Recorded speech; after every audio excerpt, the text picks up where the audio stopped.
During the college entrance exam, he made sure to answer every bonus question perfectly. He wasn't trying to show off, he just wanted one thing, to be placed as far away as possible from the school beauty, Ella. After the exam ended, things went exactly as expected. Ella's group surrounded him and started mocking him like always. Someone joked that Ella hadn't done well and said he should just submit a blank paper if he wanted to stay useful to her. Everyone laughed. He looked at Ella and noticed the same familiar look of disgust on her face. He casually nodded as if he understood, but deep down he felt completely detached. He thought that anyone who wanted to keep acting like her servant was free to do so, but he was done. Right there, he called his family's butler and told him to cut off all financial support that had been going to Ella's family. He also ordered them to be kicked out. Soon after, Ella kept calling him again and again, but he ignored every single call. Now that she was panicking, it almost felt ironic to him. In his previous life, he had been the son of the richest man in the country. Despite that, he had lowered himself for Ella, who was just the driver's daughter. He had even handed over the company his father left him just to marry her. She wasted his money while being in love with someone else, treating her boyfriend like a treasure and him like a servant. On the day of her wedding, when he called her asking for some money for medical treatment, she coldly told him that his presence in her life had been nothing but a burden and that he should just disappear. As he was dying, he finally realized that someone else had truly cared for him all along, someone he had ignored before. When he opened his eyes again, he found himself back in his senior year of high school. Back then, he had been asleep at his desk when Ella woke him up and told him that Ryan wasn't feeling well. She asked him to go buy medicine and bring back a proper meal, especially meat, since Ryan needed to eat more. Ryan was sitting there like a prince, surrounded by people worrying over him. Everyone was focused on his minor stomach pain, and Ella was the most attentive of all. Meanwhile, he had been nothing more than her obedient follower, always running errands for her without question. But now, everything felt different. Looking at Ella, he couldn't help but feel amused. He started wondering why he had ever let her treat him like that. When she noticed him standing still, she got annoyed and told him to hurry up. Then she went back to Ryan and gently cared for him. Ryan pretended to be considerate and said it wasn't right to send him, but at the same time implied that he enjoyed doing these things anyway. He even looked at him, expecting him to agree. He didn't argue. He simply gave a faint smile and walked toward the cafeteria. But this time, instead of doing what they expected, he stood in line and bought 2 full meals for himself. A classmate nearby noticed him and started laughing, making a sarcastic comment about him going to fetch lunch for the queen again. The guy went on to say that Ella liked Ryan, someone on her level, not someone like him.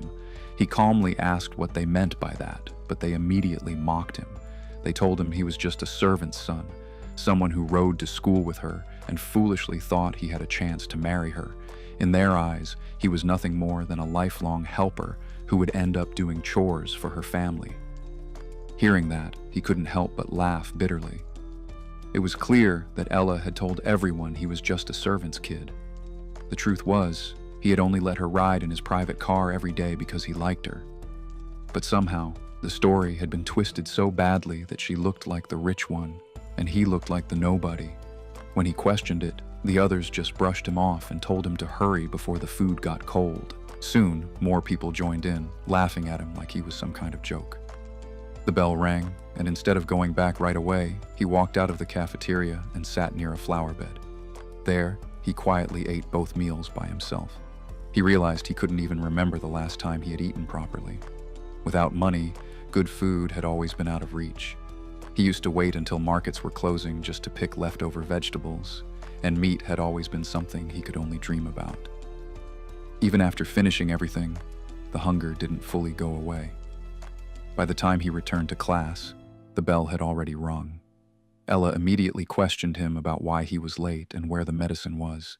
He looked at her calmly and asked what medicine she was talking about. She got annoyed and reminded him that she had told him to buy antacids for Ryan. She snapped at him, saying he couldn't even handle such a simple task. He glanced at Ryan, who did look a bit unwell, but instead of feeling concerned, he started thinking differently. He questioned why he should be doing anything for Ryan at all. Ryan's family wasn't rich, but ever since he got close to Ella, she had been treating him extremely well.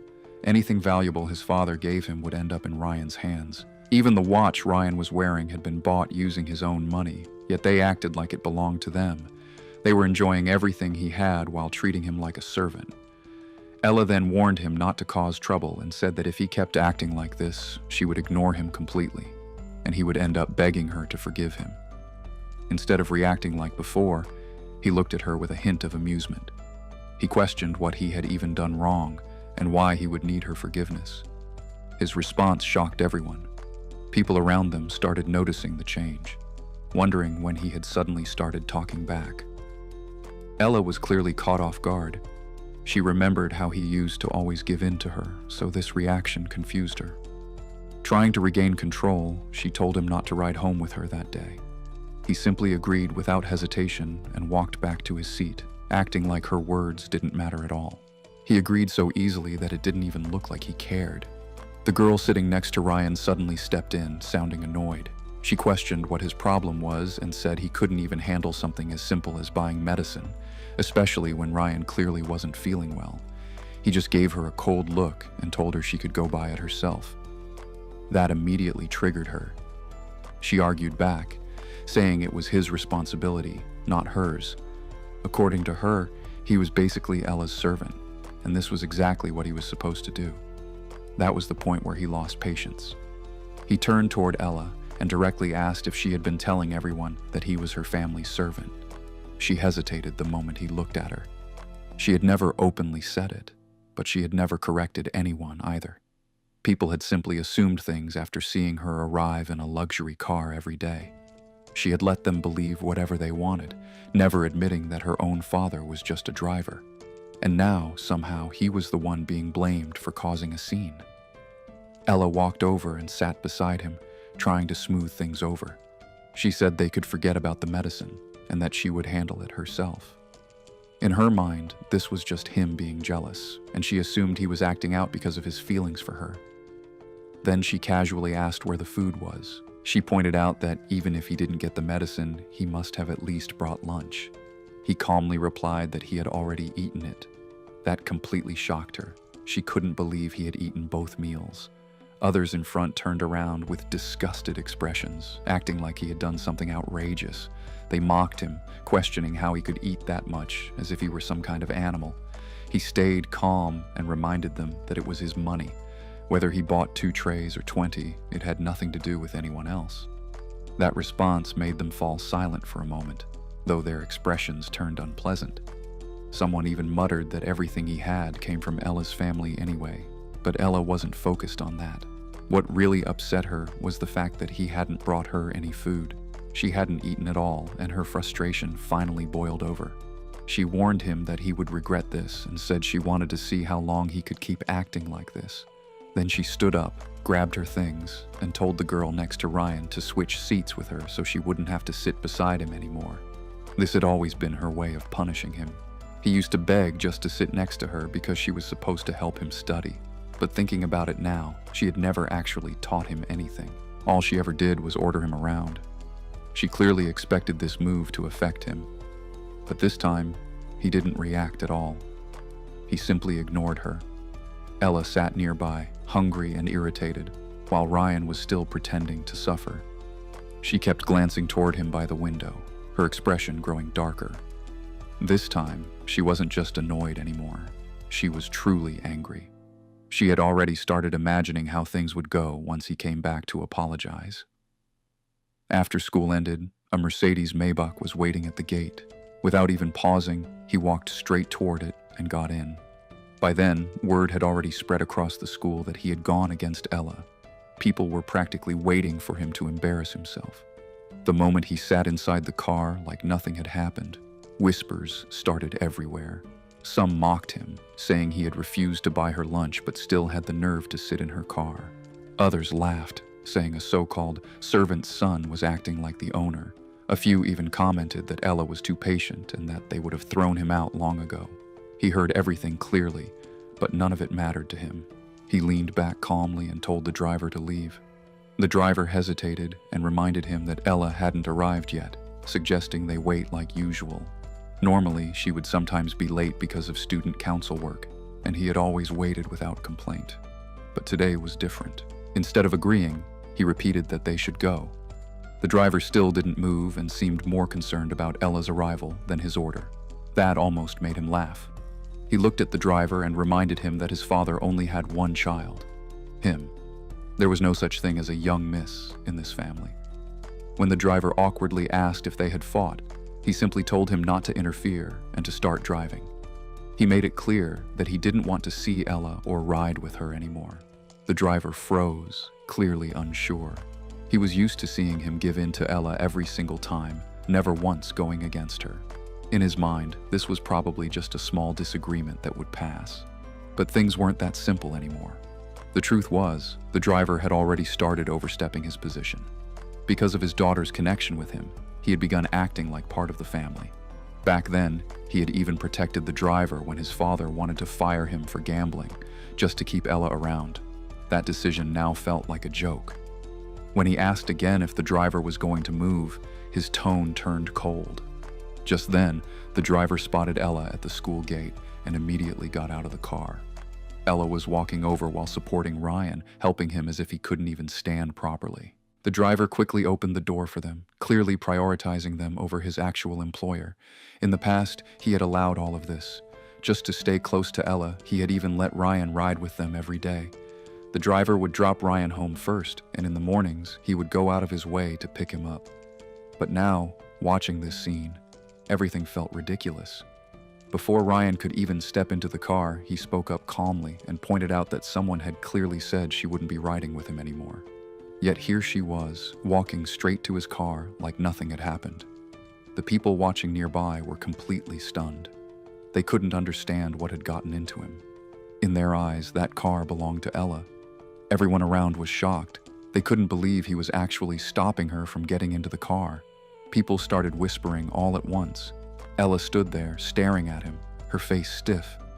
It was obvious she couldn't understand what had suddenly changed in him. Still, she tried to act like she was in control and said that she had already decided to forgive him for what happened earlier. He cut her off calmly and made it clear that he didn't need her forgiveness. Then he told her to go home on her own and not ride with him anymore. Her expression instantly changed. First, she went pale, then her face flushed with anger and embarrassment. She knew that in everyone's eyes, she was the rich girl. If she didn't get into that car, the image she had built would completely fall apart.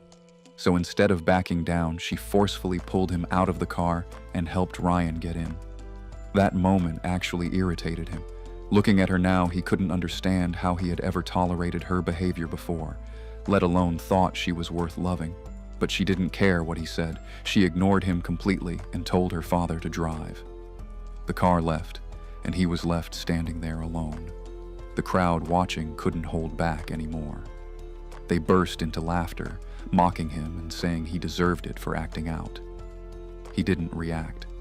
Instead, he calmly took out his phone.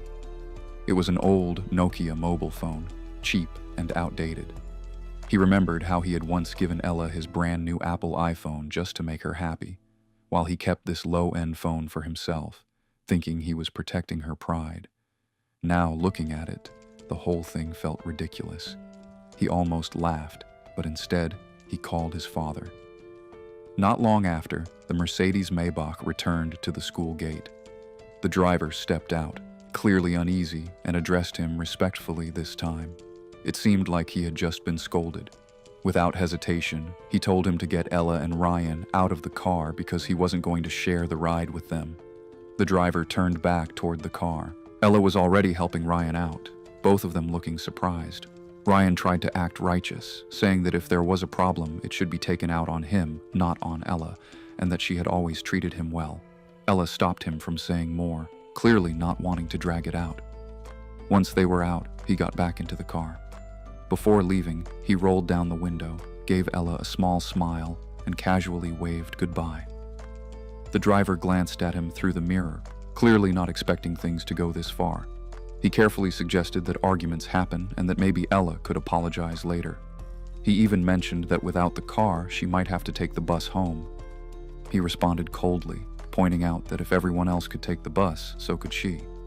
Then he reminded the driver who actually paid his salary and made it clear that if he had a problem, he could leave. That shut the driver up immediately. When he reached home, a house staff member greeted him at the door and noticed he was alone. She asked where Ella was. He calmly said that there was no such person as Ella in this house anymore. Auntie Chen paused for a second, clearly surprised. It felt like she had been waiting a long time to hear those words. For so long, he had treated Ella so well that both she and her father had completely forgotten their place. Auntie Chen had noticed everything, but she had never dared to speak up, knowing how much it would upset him. Now that he had said it himself, she felt relieved. She looked at him with a softness that had always been there. Among everyone in the house, she had always treated him with the most care. But in the past, because she used to handle things related to Ella, he had wrongly held a grudge against her. Thinking about how things had turned out before, especially how she was the first one to be kicked out when Ella took control, he felt a sting in his eyes. He told her he was going upstairs. She nodded, then suddenly remembered something and mentioned that Sophia was visiting. She asked if she should send her away like usual. Sophia used to come over often, but because his father had arranged their engagement and he had been so obsessed with Ella, he had always disliked her presence. Every time she showed up, he refused to meet her and had someone send her away. Because of that, they had barely interacted at all. But in his previous life, when he was at his lowest, it was Sophia who made sure he got to the hospital. She had never forgotten that she was supposed to be his fiancée. He stopped Auntie Chen and said he would meet her. She told him Sophia was in the backyard, playing with Snowball. When he walked out, he saw her feeding the dog. That dog had once been something he really wanted, but because Ella didn't like dogs, he had stayed away from it. Now, seeing Sophia so comfortable with it felt strangely ironic. She was wearing a simple blue school uniform, nothing special, yet she somehow made it look elegant without even trying. He remembered what he had learned about her before dying. A girl who had everything, yet spent years quietly alone. That thought made his eyes redden slightly. Sophia finished playing with the dog and turned around. She seemed a bit surprised to see him standing there, as she hadn't noticed him arrive. She started walking toward him but suddenly stopped, remembering how he had always treated her before. She greeted him politely. She carried herself with a calm maturity far beyond her age.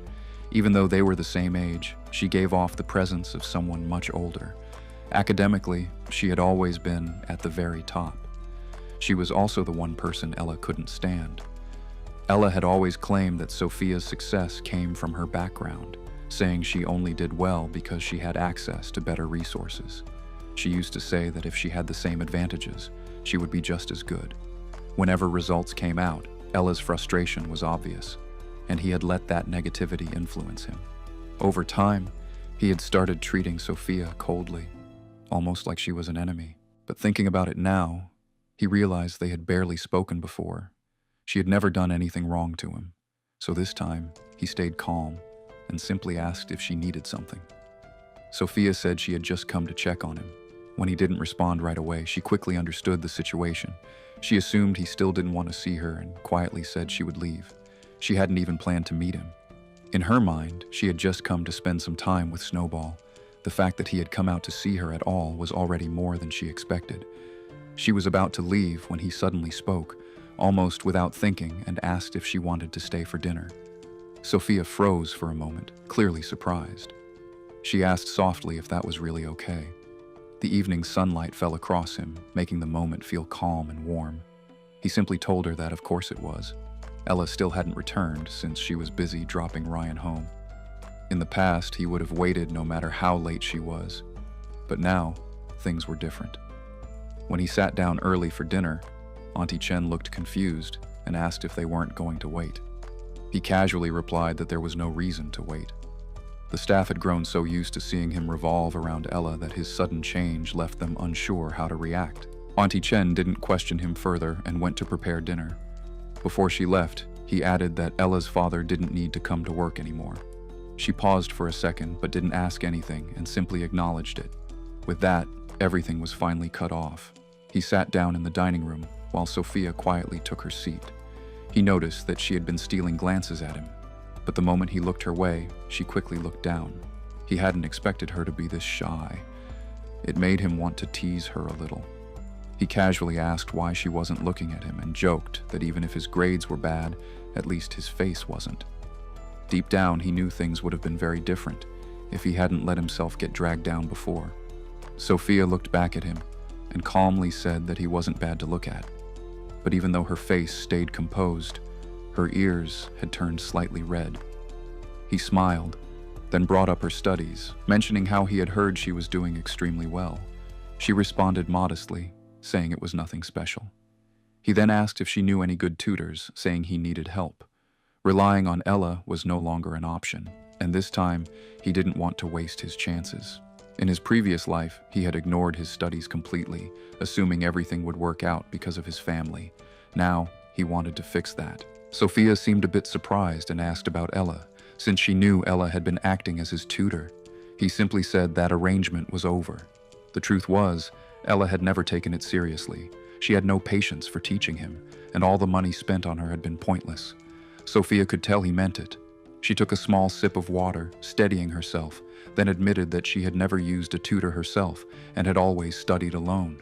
After a brief pause, she offered something unexpected. She said that if he didn't mind, she could come every day and help him study herself. She clearly didn't expect him to agree, given how he had treated her before. Even being invited to dinner was already more than she imagined. So when his expression suddenly brightened, she was caught off guard. He asked if she was serious, sounding genuinely happy. She nodded, a little flustered, and said she could start whenever he wanted.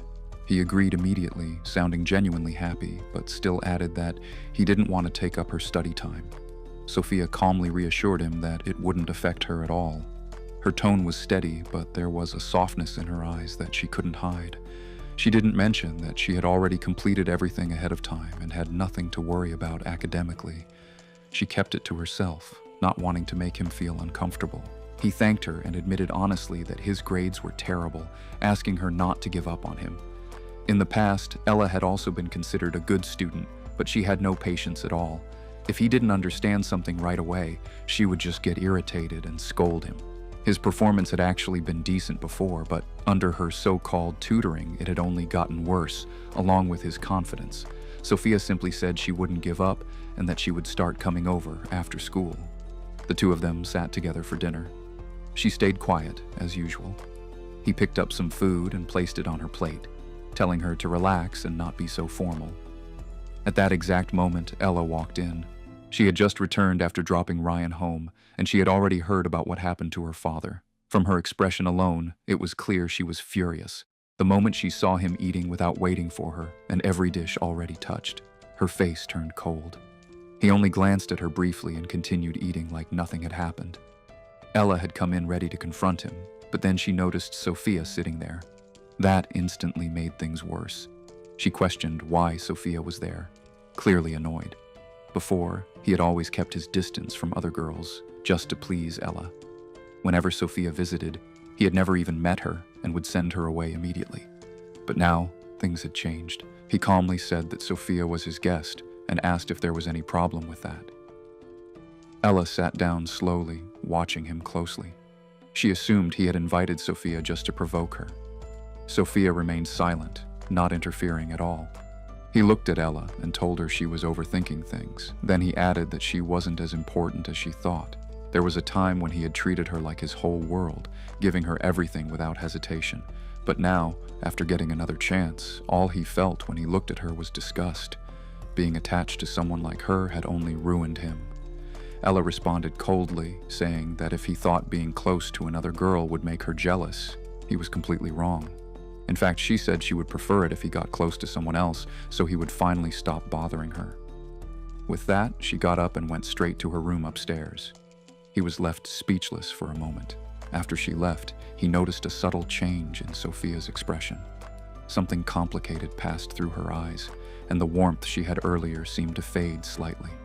He quickly told her not to take Ella's words seriously, unsure if she might misunderstand the situation, but Sophia didn't respond. She just went quiet, her mood clearly shifting. After dinner, he walked her to the door and told her to get home safely. She simply nodded and left without saying much, just as quiet as always. He stood there for a moment, then turned and went back inside. Ella came down the stairs after changing out of her uniform jacket. now wearing a simple, short-sleeved shirt. She still looked gentle and soft, the same appearance that had fooled him before. This time, though, he saw right through it. She walked up to him and demanded to know why he had fired her father. She had clearly held it in earlier, not wanting to bring it up in front of Sophia. She couldn't risk exposing the truth about her background. He replied calmly, asking why he needed to explain himself for dismissing a driver. Ella immediately defended her father, saying everything that happened today was her fault and had nothing to do with him. She even told him to punish her instead and go ahead and fire her too. That word caught his attention. He looked at her and told her plainly that it was over. He asked her to pack her things and leave, adding that he would find a different tutor. He pointed out that ever since she started teaching him, his grades had only gotten worse, and honestly, she wasn't worth the money he had been paying. Ella didn't believe him. She thought he was bluffing. She fired back, saying his poor performance had nothing to do with her. According to her, it was because he couldn't keep up. She compared him to Ryan, saying Ryan understood everything immediately, while he was hopeless no matter how many times she explained. Even now, she blamed everything on him. He cut her off and told her to get out of his house. She frowned and tried to lecture him instead, saying he should focus on his studies instead of wasting time chasing after her. She claimed that his grades were terrible because he was distracted by her. He was genuinely confused hearing that. Ella then mocked him, saying his behavior today was just jealousy because she and Ryan were close. She insisted that he couldn't accept the fact that she didn't want a relationship with him. She said she only cared about her studies and getting into a good university, unlike him, who could rely on his family's wealth no matter what. He stared at her for a moment, completely stunned. Then he almost laughed. He asked her where that level of confidence was coming from and made it clear that he had never said anything about wanting to be with her. He questioned why she thought he even liked her anymore. But she still didn't take him seriously and assumed he was just being stubborn. Before leaving, she warned him that if he ever invited Sophia over again, she wouldn't even acknowledge him. Then she stormed off to her room and slammed the door, acting as if the house belonged to her. Watching that, he couldn't help but feel it was ridiculous. He went to his room and called Auntie Chen, telling her to move all of Ella's belongings out the next day. There was no place in his house for someone who treated him like that. After that, he got Sophia's number from Auntie Chen and saved it. He sent her a simple message asking if she had reached home safely. There was no reply. The next morning, he woke up on his own, without waiting for anyone. For the first time in a long while, he didn't have to wake up early to pick up Ryan. He could finally sleep properly and wake up on his own terms. He assumed Ella would already be gone by the time he came downstairs, but instead, she was sitting at the dining table, clearly waiting for him. He didn't react. He just took a seat and started eating breakfast calmly. In the past, he had been so busy rushing out for Ryan that he barely ate anything at home. Now, sitting there peacefully, it felt almost unfamiliar. He glanced at Ella and noticed that same stubborn expression on her face. Even now, she still seemed to think she could control the situation. After finishing, he stood up and headed out. Ella followed right behind him without saying a word. A new driver was already waiting outside and opened the car door for him. He got in, and Ella quietly followed. He looked at her and reminded her of what she had said the previous day about not riding with him anymore. She pressed her lips together but didn't respond. It was obvious she wouldn't have come if her father hadn't told her to fix things. In her mind, she still looked down on him, thinking money had made him arrogant. But the reality was, her father still needed this job. He didn't bother arguing. He just told the driver to head to school. When they arrived, he stepped out first. Ella followed. Usually, Ryan would be with them, but today, he had come by bus. The moment he saw them, he ran over, looking confused after everything that had happened the day before. He tried to ask if they had made up, but he didn't even get a response. The boy simply walked past them and headed straight inside. Ella watched him leave, slightly frowning, but then brushed it off and told Ryan there was nothing worth arguing about. Ryan, however, didn't seem convinced. He pointed out that people were already talking and that it didn't look good for her to be treated that way by someone everyone believed was just a servant's son. Ella dismissed it and explained that her father had a good relationship with him and she was only looking out for him because of that. That explanation seemed to satisfy Ryan. Meanwhile, he had already reached the classroom. When he got there, Bree was blocking his seat. He told her to move. She looked up, annoyed, and brought up what happened yesterday, accusing him of leaving Ella and Ryan behind at the gate. He simply smiled slightly and said it was his car, so it was his decision. That confidence surprised everyone. Bree mocked him, questioning if he really thought the Mercedes Maybach belonged to him. He calmly replied that it obviously did. She laughed it off and started spreading her version of the story, claiming that he was actually the driver's son and that his entire family worked for Ella's family. According to her, Ella was just too kind to expose him. Because she was close to Ryan and often around Ella, people believed her words without questioning. At that moment, Ella and Ryan appeared at the classroom door. Ella's expression tightened slightly. What Bree had just said wasn't really an insult toward him. It indirectly affected her image as well. She walked over and told Bree to return to her seat. Bree glanced at Ella, clearly noticing her mood had shifted, and quietly moved away. Ella took the seat beside him again like nothing had happened. He didn't react at all. Before, even the smallest gesture from her would have meant everything to him. Now it felt completely meaningless. Ella was popular, favored by teachers, and liked by everyone, so no one questioned her switching seats. Meanwhile, Bree went and sat next to Ryan, still clearly annoyed. She started complaining to Ryan, saying she didn't understand why Ella kept protecting him when he had been acting so arrogantly. She even mentioned that he was living in Ella's house, so it made no sense for him to behave like that. Ryan calmly explained that Ella was only doing it because her father had asked her to look after him and that there was nothing more to it. That explanation seemed enough for Bree, but she couldn't help bringing up the car again, mocking the idea that it belonged to him. She pointed out how expensive Ella's things were, including her phone and the gifts she gave Ryan, while his phone looked cheap. In her eyes, there was no way he could be the real rich one. He didn't respond. He simply looked at his phone. Sophia had finally replied, just one short word. Her tone felt distant compared to how she had been the day before. Yesterday, she had been warm and easy to talk to. Now, there was a clear coldness in her reply. Ella, sitting beside him, happened to catch a glimpse of the screen. She noticed the name and frowned slightly. Even though nothing obvious had changed on the surface, from yesterday onward, everything felt different. He typed a message and asked Sophia if she was still coming over for tutoring that afternoon. This time, her reply came quickly. Short, simple, but clear enough. That was all he needed. He put his phone away and focused completely on class. For the first time, he paid attention seriously, taking notes and staying engaged the whole time. At lunch, Ryan came over to call Ella. Out of habit, she glanced at him and asked if he wasn't going to eat. She was clearly confused by his behavior. He wasn't dozing off, wasn't following her around, and was even staying back to organize his notes after class. He casually replied that he also had moments where he studied seriously. Even then, he didn't look at her. When he continued ignoring her, she couldn't help but feel curious. Ryan suggested they should just go and maybe bring something back for him. He immediately refused.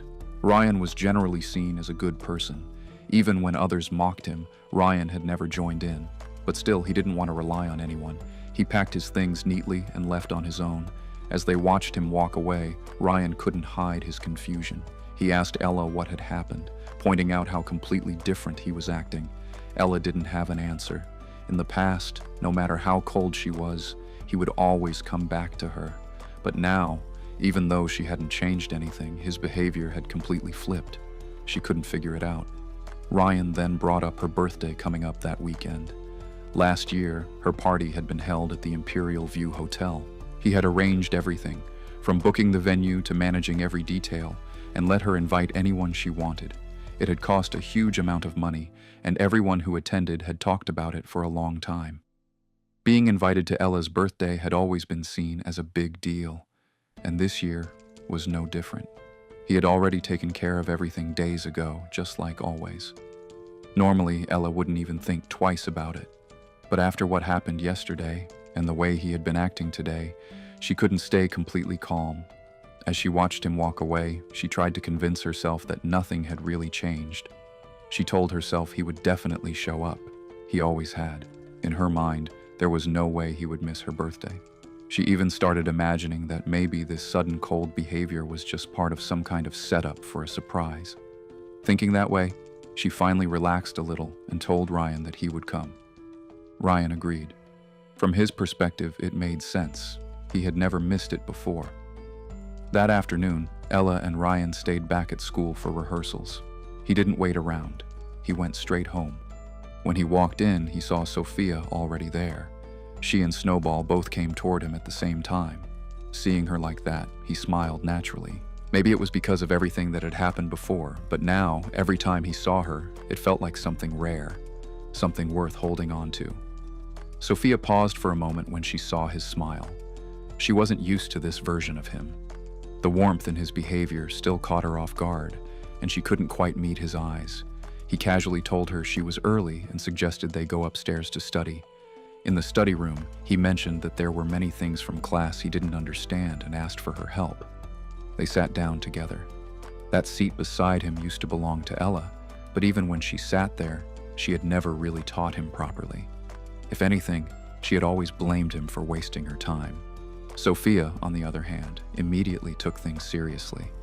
She brought out 2 test papers, planning to understand his level first. He completed them carefully and handed them back. She went through them quietly while he sat there feeling a bit uneasy. He even apologized, saying he was probably hopeless. But Sophia gently corrected him. She said it wasn't his fault, just that his study method needed to change. Then she asked if it was okay for her to start from the basics. He agreed. As she began teaching, she stayed focused the entire time, rarely looking up, explaining everything step by step with full attention. Her way of teaching was completely different, clear, patient, and easy to follow. Things that had confused him for months suddenly started making sense. After a while, she paused, feeling a little thirsty. When she finally looked up, she noticed him staring at her. She became slightly self-conscious and quickly looked back down, asking if something was wrong or if he had a question. He casually brought up how patient she was while teaching, but pointed out how cold she had seemed over messages. He asked if it was because of Ella. Sophia quickly denied it. She explained that her family had visited the previous night and she hadn't seen his message until morning. By then, she had just replied briefly. She also added that if he ever needed anything, he could call her anytime. They continued studying, fully focused. Then suddenly, his phone rang. He picked it up, and Ella's voice came through immediately, sounding annoyed as she demanded to know what he was doing. He responded calmly, asking what exactly he had done now. He honestly had no idea what she was talking about. Then Ella's voice came through, accusing him of having her things thrown out. He glanced at Sophia for a second, then decided there was no point hiding anything. He calmly told Ella that he had already made it clear she was no longer staying there, so there was no reason for her belongings to remain in his house. He added that he was busy and hung up without waiting for a response. Outside, Ella stood frozen, staring at her bags placed at the door. She couldn't believe he had actually gone through with it. Back in the study, he set his phone down and told Sophia they should continue. She didn't say much and quietly agreed. A few minutes later, the study door suddenly burst open. Ella stood there, her face filled with anger. Her eyes moved between him and Sophia, and there was obvious contempt in her expression. He stood up and asked what she wanted, pointing out how she had made it clear she didn't like him before, yet now she was the one coming back. Ella stepped forward sharply, accusing him of humiliating her. Before things escalated further, Sophia instinctively moved slightly in front of him as if to shield him. He responded calmly but firmly, saying she had it completely wrong. If anyone had been humiliated, it was him. He reminded her how he had paid for everything, yet she and Ryan had treated him like a servant, while he silently endured it all. Now that he had simply taken back what belonged to him, she was calling it humiliation. Ella didn't respond immediately. Her lips tightened, but instead of addressing his words, she insisted that bringing another girl into the house wouldn't change anything. She made it clear that she would never like him or be with him. Then she turned to leave. In her anger, she even bumped into the door on her way out. He walked to the window and watched as she went downstairs, picked up her bags, and left without looking back. That was it. A clean break. She had always been proud, never willing to bend even when she had nothing. That was something he used to admire about her. But now, it just felt meaningless. Sophia's voice pulled him back. She called his name softly. He turned and apologized briefly, saying they could continue studying. but Sophia looked at him for a moment and suggested that maybe she should leave, sensing that he might not be in the right state of mind. He reassured her that he was fine. To him, it really felt like he was just letting go of something pointless. Watching Ella leave had actually made him feel lighter, like a weight had been removed. This time, things would be different. Without Ella, he wouldn't end up the same way again. Sophia still decided to leave and started walking toward the door. Without thinking too much, he stepped forward and held her hand. She froze and turned back to look at him, confused. He didn't fully understand his own actions in that moment, but one thing was clear to him. Every time Ella appeared and said those things, Sophia would quietly distance herself. And he didn't want that to happen again. He had never really hidden how he felt before. Everyone knew it, including Sophia. And to be honest, he really had been in love with Ella back then. If things hadn't ended so badly in his previous life, he probably would have stayed blind forever. He slowly let go of Sophia's hand and looked at her. Then he asked if she was free on Saturday and invited her to dinner at the Imperial View Hotel. For him, it wasn't about anything complicated. After everything he had gone through, he just wanted to enjoy a proper meal. In the past, he would have taken Ella without even thinking. Now, she was the last person he wanted to be with. Sophia was different. She was the match his father had chosen for him. Before, he used to hate that decision. But now, looking at her, he realized how wrong he had been. She wasn't just beautiful, she was calm, capable, and far better than anyone he had chased before. If anything, he felt like he was the lucky one. Sophia hesitated slightly and asked if he wasn't going with Ella. He turned it back on her and asked if she wanted him to go back to how things used to be, avoiding her and chasing after someone else. She immediately denied that, so he smiled and settled it, telling her he would see her on Saturday. By Saturday afternoon, he arrived a bit late. At the entrance of the Imperial View Hotel, he saw a lot of familiar faces. Everyone was dressed up, clearly here for the event. Bree spotted him first and immediately started mocking him, surprised that he even had the nerve to show up. He frowned slightly and asked why he wouldn't be allowed to come, casually stating that the place was connected to his family and that he could come whenever he wanted. Bree scoffed and pointed out that Ella hadn't even been talking to him all week, yet he still showed up at her birthday party. That's when it clicked. Today was Ella's birthday. He had been so focused on studying and changing his life that he had completely forgotten. If no one had mentioned it, he might not have remembered at all.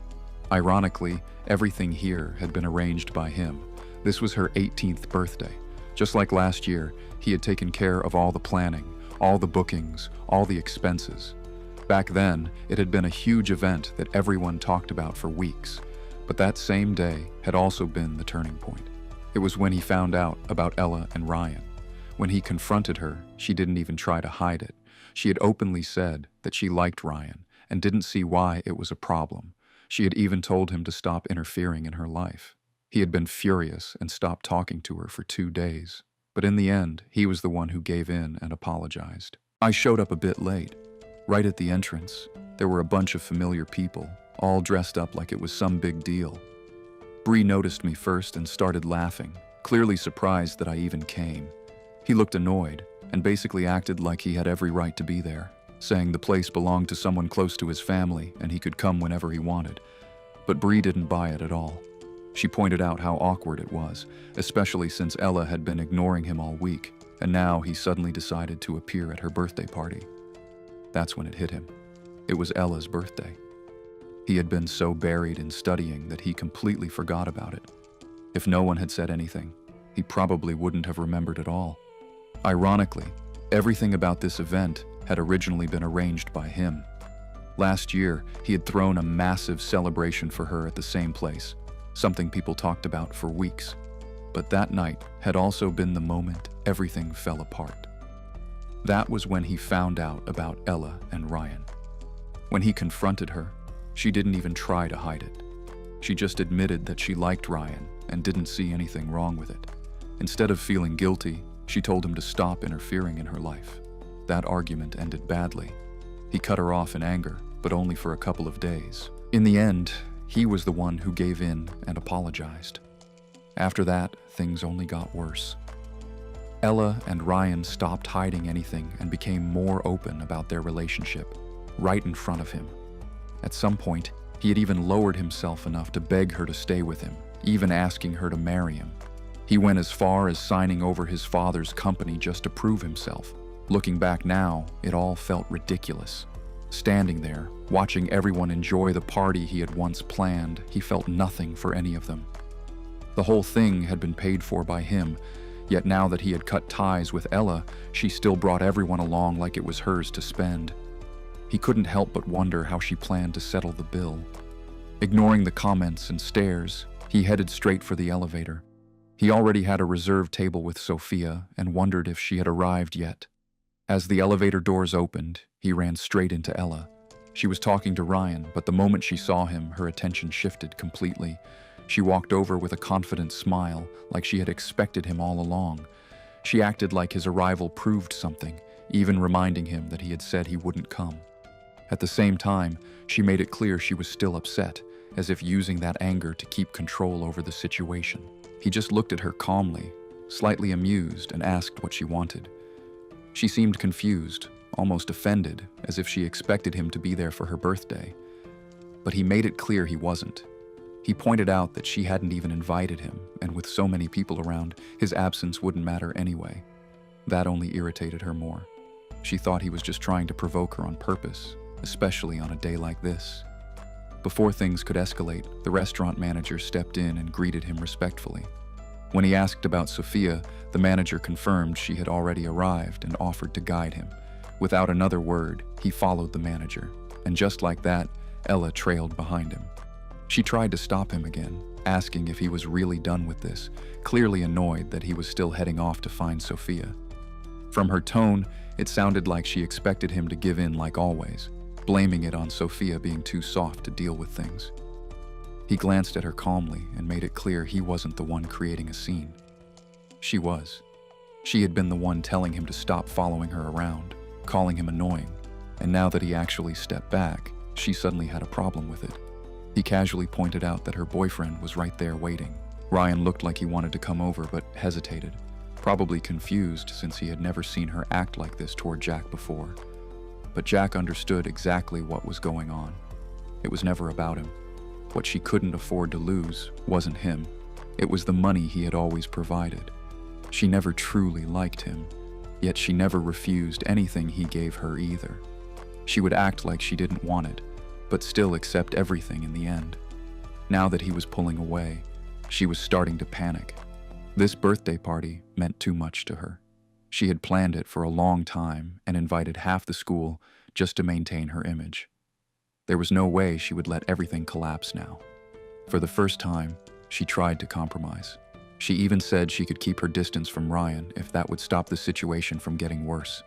That alone said everything. She cared more about appearances than anything else. If she didn't, she wouldn't have spent so much effort building her perfect rich girl image. Seeing her act all proud and untouchable before was one thing. Watching her back down like this over a party was honestly amusing. He played along, nodding slightly and acting like he understood. After all, it was her birthday, and it wouldn't be nice to ruin everyone's mood. Then he turned to the manager and mentioned the reservation under her name. The manager confirmed it immediately. He told the manager to let her use the hall for the party. When Ella heard that, she visibly relaxed, thinking he had softened. But she misunderstood completely. She assumed he was just trying to separate her from Ryan out of jealousy. He shut that idea down right away. He didn't care who she was with anymore. Then he added something that hit much harder, telling her that sooner or later she would understand that without him, she had nothing. That line completely destroyed whatever pride she had left. Unable to take it, she snapped that she was done with him and walked away without even turning back. The manager quietly waited on the side, then confirmed that the hall would be prepared immediately. Before leaving, Jack added one final instruction.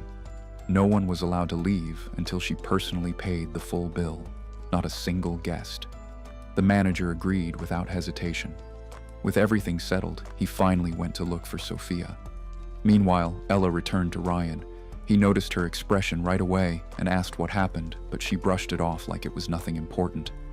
She looked at him the same way she always did, calm, gentle, and steady. There was no way she would actually give him up for Jack. Once the party was over, she had already decided she would completely cut Jack out of her life. No more pretending, not even basic politeness. At that moment, Jack found Sophia. She wasn't wearing her usual school uniform. Instead, she had on a simple dress that somehow made her stand out even more. There was nothing flashy about it, yet it suited her perfectly, giving off a natural elegance without any effort. When he walked in, Sophia was fully focused on the menu. She only noticed him when he got closer, then looked up, their eyes meeting for a brief moment. He smiled casually and asked if she had been waiting long. She said she had just arrived as well, her tone calm as always. She took a second to look at him. He was dressed simply, nothing fancy, just a clean and relaxed look. He naturally sat down right next to her instead of choosing one of the many empty seats around. That caught her off guard. She stiffened slightly, clearly not expecting him to sit so close, but he didn't seem to notice at all. He just asked if she had ordered anything yet. She said she was still deciding, so he leaned in to look at the menu with her. That only made things worse for her.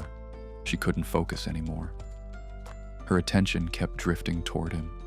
There was a faint, clean scent coming from him, something fresh and light that wasn't overwhelming at all. Meanwhile, his thoughts had already wandered somewhere else. He found himself craving something intense, something bold, food that actually made him feel alive. It reminded him of those painful days in his past life, constant hunger, never feeling warm, never sleeping properly. Even now, those memories still showed up in his dreams. When the food arrived, it was spicy enough to make his mouth burn. He fanned his lips slightly and reached for a glass of watermelon juice to cool down. Sophia noticed and asked if he liked spicy food. He said it was fine, then asked about her. She said she liked it too, casually going along with him as she picked up her chopsticks and started eating. They were in a private room, quiet and undisturbed, with a server standing by. Not long after, the owner of the hotel walked in. Jack greeted him politely, calling him Uncle Miles. Miles smiled warmly when he saw him, but it was obvious he wasn't here because of Jack. As expected, his attention quickly shifted to Sophia. He greeted her with noticeable respect, welcoming her personally and telling her to speak up if anything wasn't satisfactory. That reaction wasn't random. Because of his connection with Jack's father, he knew exactly who Sophia was. While everyone else saw her as just another student, her real identity was far from ordinary. She was the youngest daughter of a powerful family from the capital, quietly living here without drawing attention. Sophia simply acknowledged him briefly and went back to eating.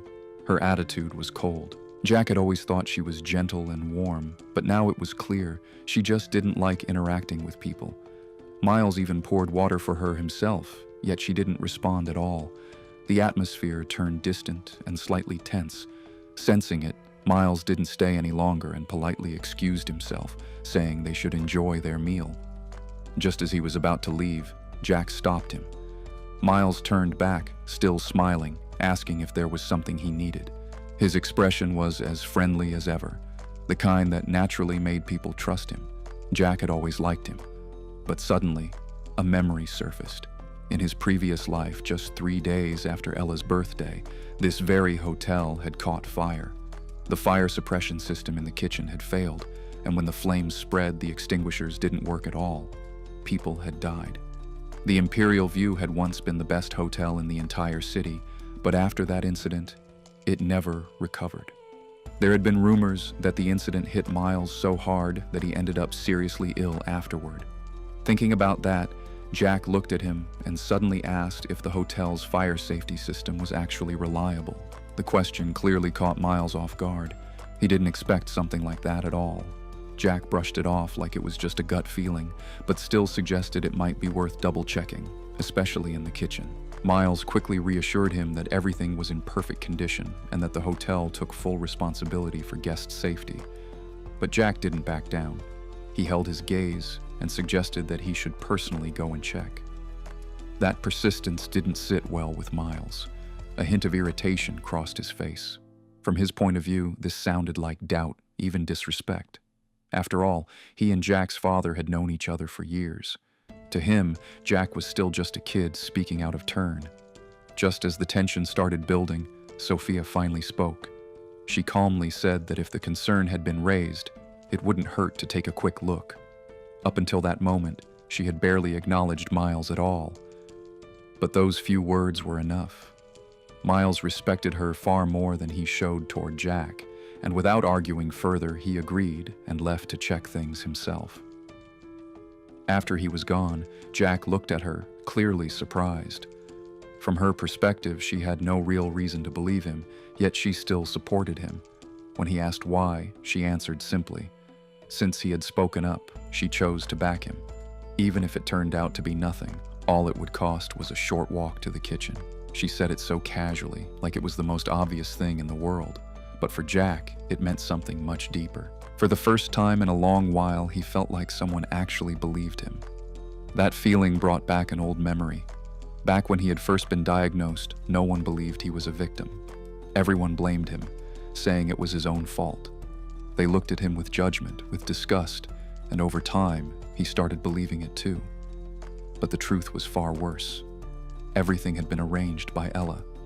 Someone had used a contaminated needle on him under her instruction, just to give her a reason to reject the marriage. Only the one who set the trap knew how innocent he really was. The meal with Sophia continued at a slow, relaxed pace. Even after finishing, they didn't leave. They ordered dessert, and Jack even took out his homework, working through it while sitting there. Sophia helped him along the way, explaining things patiently. The two of them stayed like that, talking and studying, until evening arrived. Meanwhile, Ella's birthday party finally came to an end. As the guests started to leave, they were stopped. The bill hadn't been paid. Soon after, Jack's phone started ringing. It was Ella. He looked at the screen and let it ring without answering. Sophia noticed and asked why he wasn't picking up. He simply said he knew who it was and let it ring again. Only after a couple more calls did he finally answer. The moment he did, Ella's angry voice came through, demanding to know what he was trying to pull. The angrier she sounded, the lighter he felt. He had already decided to cut her off, but what happened in his past life still weighed on him. If he didn't settle that score, he knew he'd never truly move on. So he stayed calm, even smiling a little as he asked why she was so worked up. On the other end, she snapped and told him to come over and pay the bill, her voice tight with frustration. It was clear she hadn't planned for this at all. She thought she could just walk away tonight and be done with him for good. Instead, she ended up stuck. No money, no way out, and a whole room full of people watching her. He acted confused, pointing out that he wasn't even part of the party, so why should he be the one paying? Then he casually suggested she split the bill with her friends. After all, they seemed close enough, always eating out together like a tight group. The irony was almost funny. For a long time, he had been giving her a huge monthly allowance. She treated it like it was rightfully hers, convincing herself it was just payment for tutoring. And she had been generous with that money too, always paying for others, building this image of being rich and carefree. But none of it had ever been hers. Every single bit came from him. Now, faced with reality, she had no way to maintain that image. Her tone shifted slightly as she asked what he wanted, trying to negotiate, trying to regain control.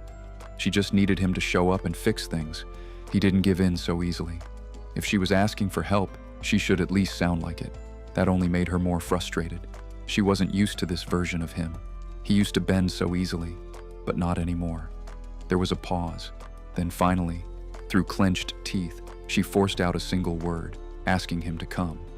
He didn't say much more after that.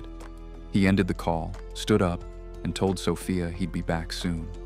When he reached the hall, the situation was exactly as expected. No one had been allowed to leave. The entire group was still inside, dressed up but clearly uncomfortable. All eyes were on Ella, waiting for her to deal with the bill.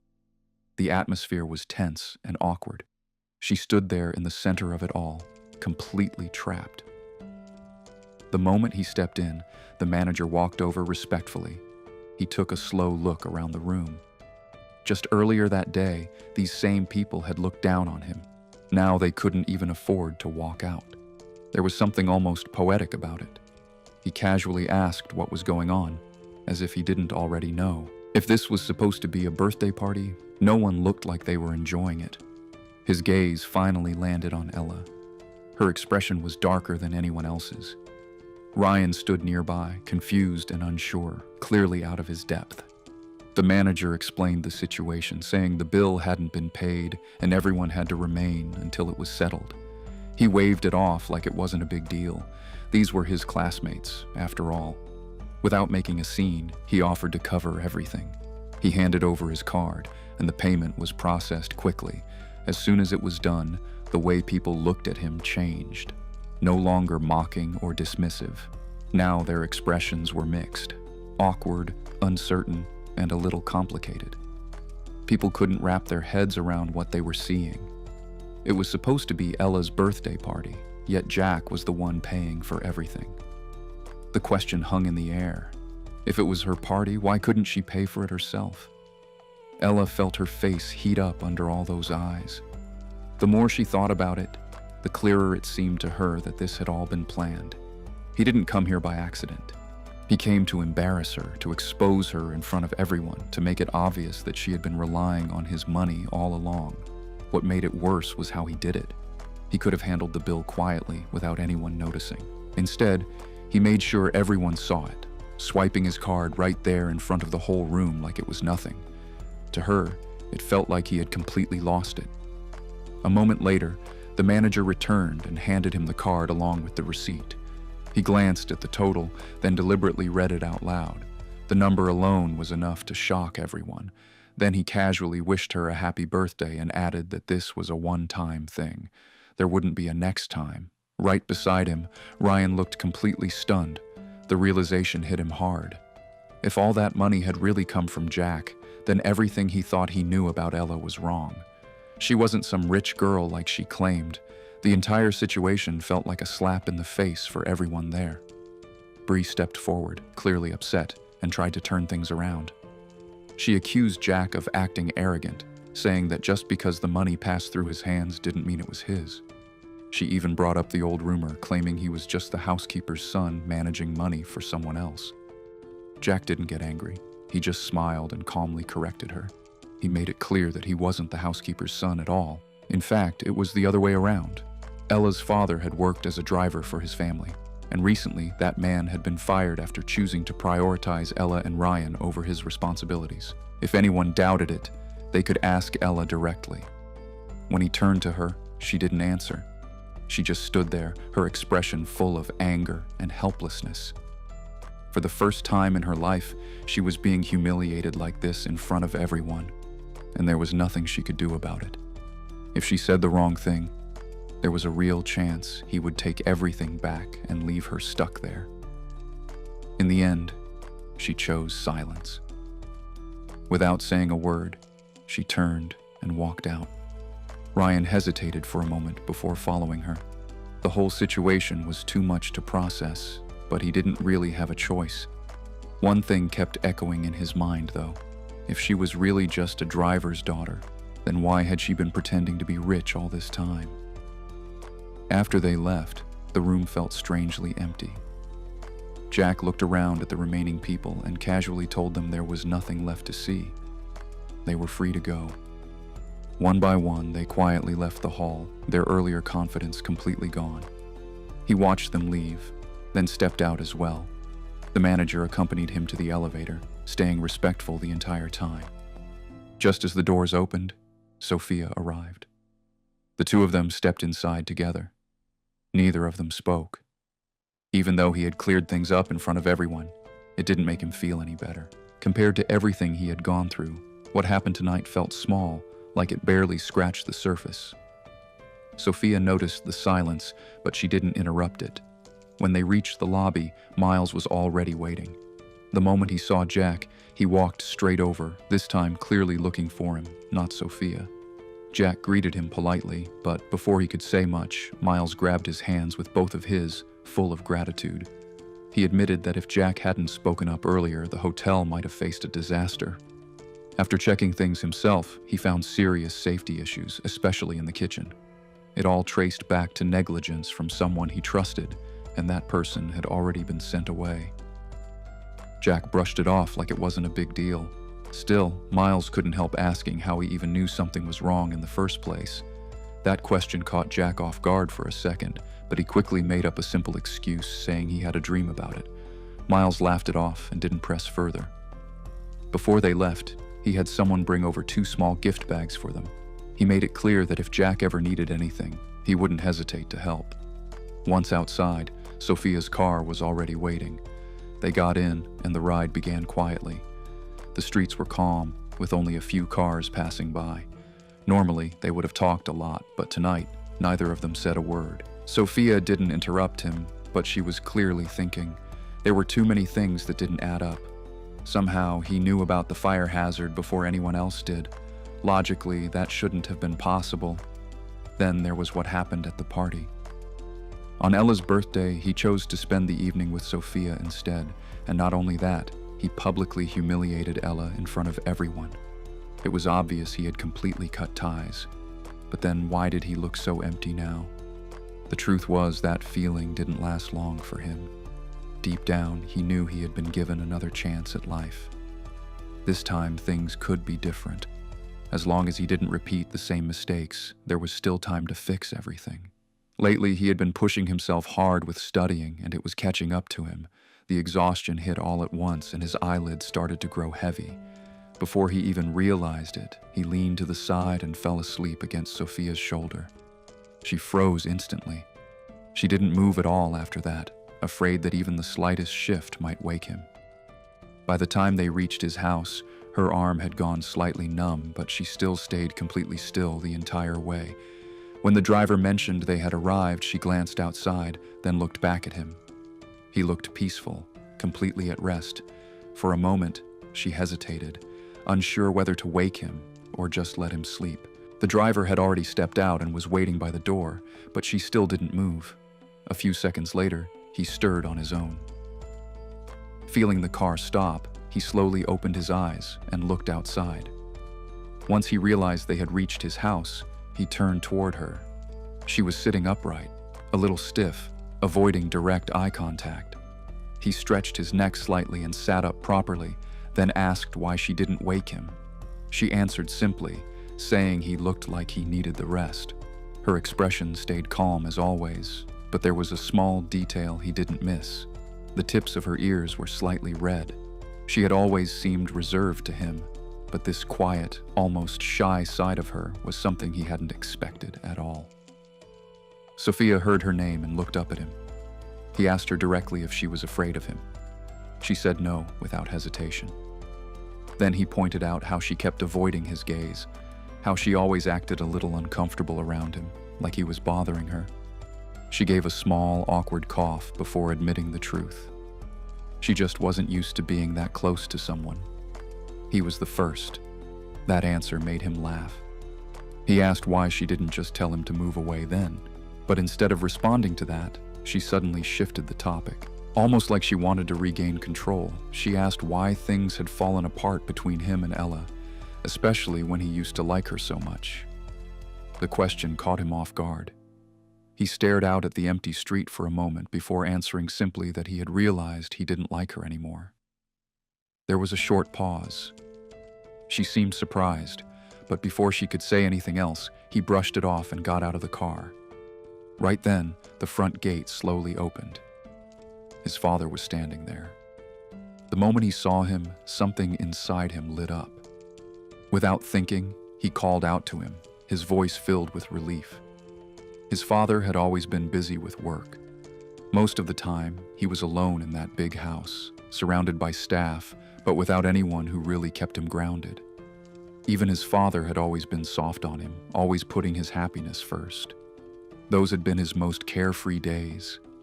In his past life, his father had warned him to stop chasing after Ella, but he never listened. Now, seeing him again, all he felt was warmth. The moment he stood in front of him, all the emotions he had been holding back suddenly surfaced. He stepped forward and hugged him tightly, and before he could stop himself, tears started falling. Maybe it was only in front of someone like this that he could finally let himself break. His father had probably been ready to scold him for coming home late, but the moment he saw him like this, all of that disappeared.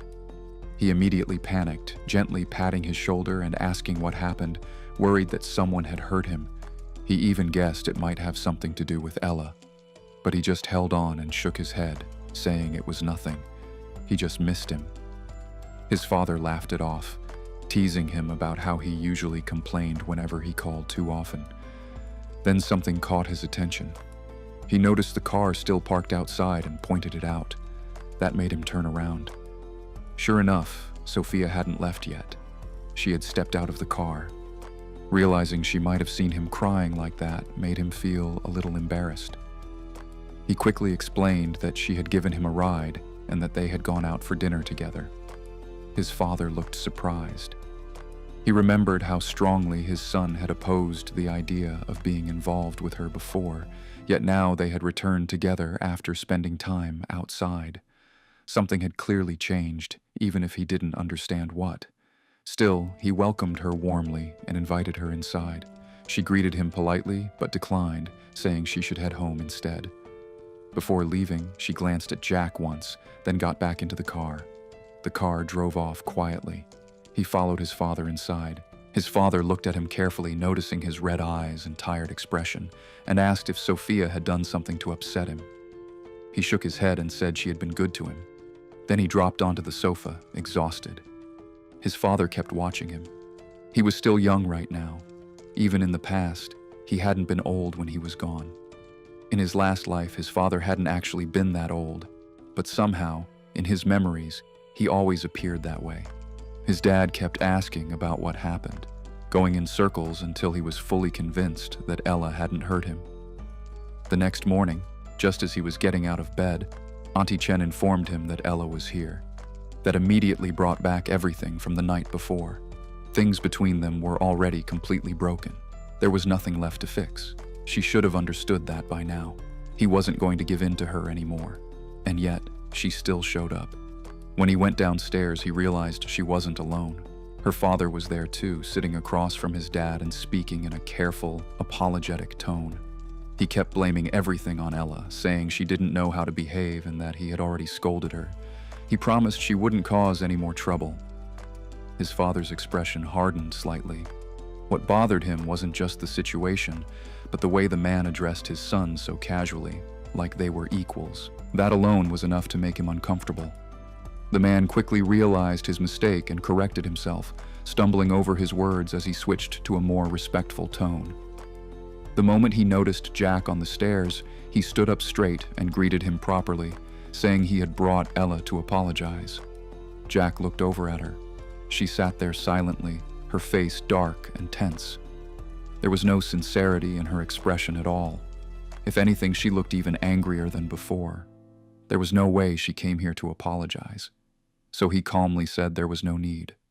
As far as he was concerned, she hadn't done anything wrong, so there was nothing to apologize for. That only made her father more anxious. He mentioned hearing that she had been let go, clearly worried. Compared to his own job, which paid little and demanded long hours, Ella's position had been easy money. She barely had to do anything, yet she received a large amount every month, and deep down, he had probably hoped that one day she might gain even more from this connection. Now that everything had fallen apart, he couldn't accept it. Jack explained it simply. Over the years, her tutoring hadn't helped at all. His grades only got worse. On top of that, she herself had said she couldn't teach him, calling him too slow to learn. So he simply did her a favor and let her go. There was no conflict, no reason for an apology. His tone stayed calm the entire time. His father glanced at him, a bit surprised. Before, he had insisted on keeping Ella around, no matter what. But now, he had completely let go of that attachment. It was a clear change. For the first time, his father felt a quiet sense of relief. Jack didn't stay any longer. He mentioned he had class to prepare for and went to eat breakfast. His father had the two of them escorted out. After finishing, he stepped outside where the car was already waiting. As the car drove out through the gate, he noticed Ella and her father still standing there, but the man from earlier was gone. The polite, careful attitude had disappeared completely. Without hesitation, her father raised his hand and slapped her across the face. Jack already knew her background. Her father was a compulsive gambler, always chasing losses. Her mother couldn't endure it anymore and eventually left, abandoning Ella behind without looking back. All these years, she had been living with her father, barely getting by, borrowing money from relatives just to stay in school. And still, she managed to rise above it all. As she grew older, she found ways to survive on her own, and her grades never slipped. She stayed at the top every single time. That was what drew him in. He admired her strength, her determination. He wanted to make her life easier, so he gave her everything he could, his attention, his care, his money. But while he was thinking about her, she never once thought about him the same way. To her, he was nothing more than a source of money. The one she actually cared about had always been someone else. He looked away from that thought and headed straight to school. After everything that happened the night before, the way people treated him had clearly changed. The same classmates who used to ignore him were now coming up to talk, their tone noticeably friendlier. They started asking questions, trying to confirm what they had seen. Was his family really that wealthy? Had all that money Ella spent actually come from him? He didn't bother denying it. At this point, everyone already knew. Some even started joking around, one girl stepping forward and saying she'd be a much better choice than Ella. That caught him off guard, and he couldn't help but laugh. Right then, Ella walked into the classroom. She heard that comment and immediately mocked it, shutting the girl down without hesitation. Then she added something that made everyone turn their heads, hinting that he had already set his sights on someone new. That instantly sparked curiosity. Everyone started wondering who could possibly replace her. Even without her rich girl image, Ella still had everything else going for her. She was smart, beautiful, and widely seen as someone destined for success. But she didn't answer any of those questions. Instead, she focused directly on him. Her tone turned sharp as she accused him of turning against her just because she refused to date him. She made it clear that no matter what he did, she would never like him. Then she went further, dragging up his academic performance, reminding everyone that he ranked at the very bottom. In her eyes, he was nothing more than someone relying on family money, not even comparable to Ryan. Her words instantly shifted the mood in the room. The same people who had just been talking to him now hesitated, reminded of the gap between them. But she wasn't done. She brought up the party, twisting the situation to make it seem like he was the one who forced her into it, only to humiliate everyone afterward. She questioned his character, implying that money was just a tool for him to play with people's dignity. And then she drew a clear line. She denied ever being supported by him, insisting that every bit of money had simply been payment for tutoring. From now on, she wouldn't take anything from him, and in return, she wouldn't help him either. With that, she moved to another seat, not even sparing him another glance. Her posture said everything: cold, distant, untouchable, just like always. For a moment, he remembered how she had come to him the night before, asking for help.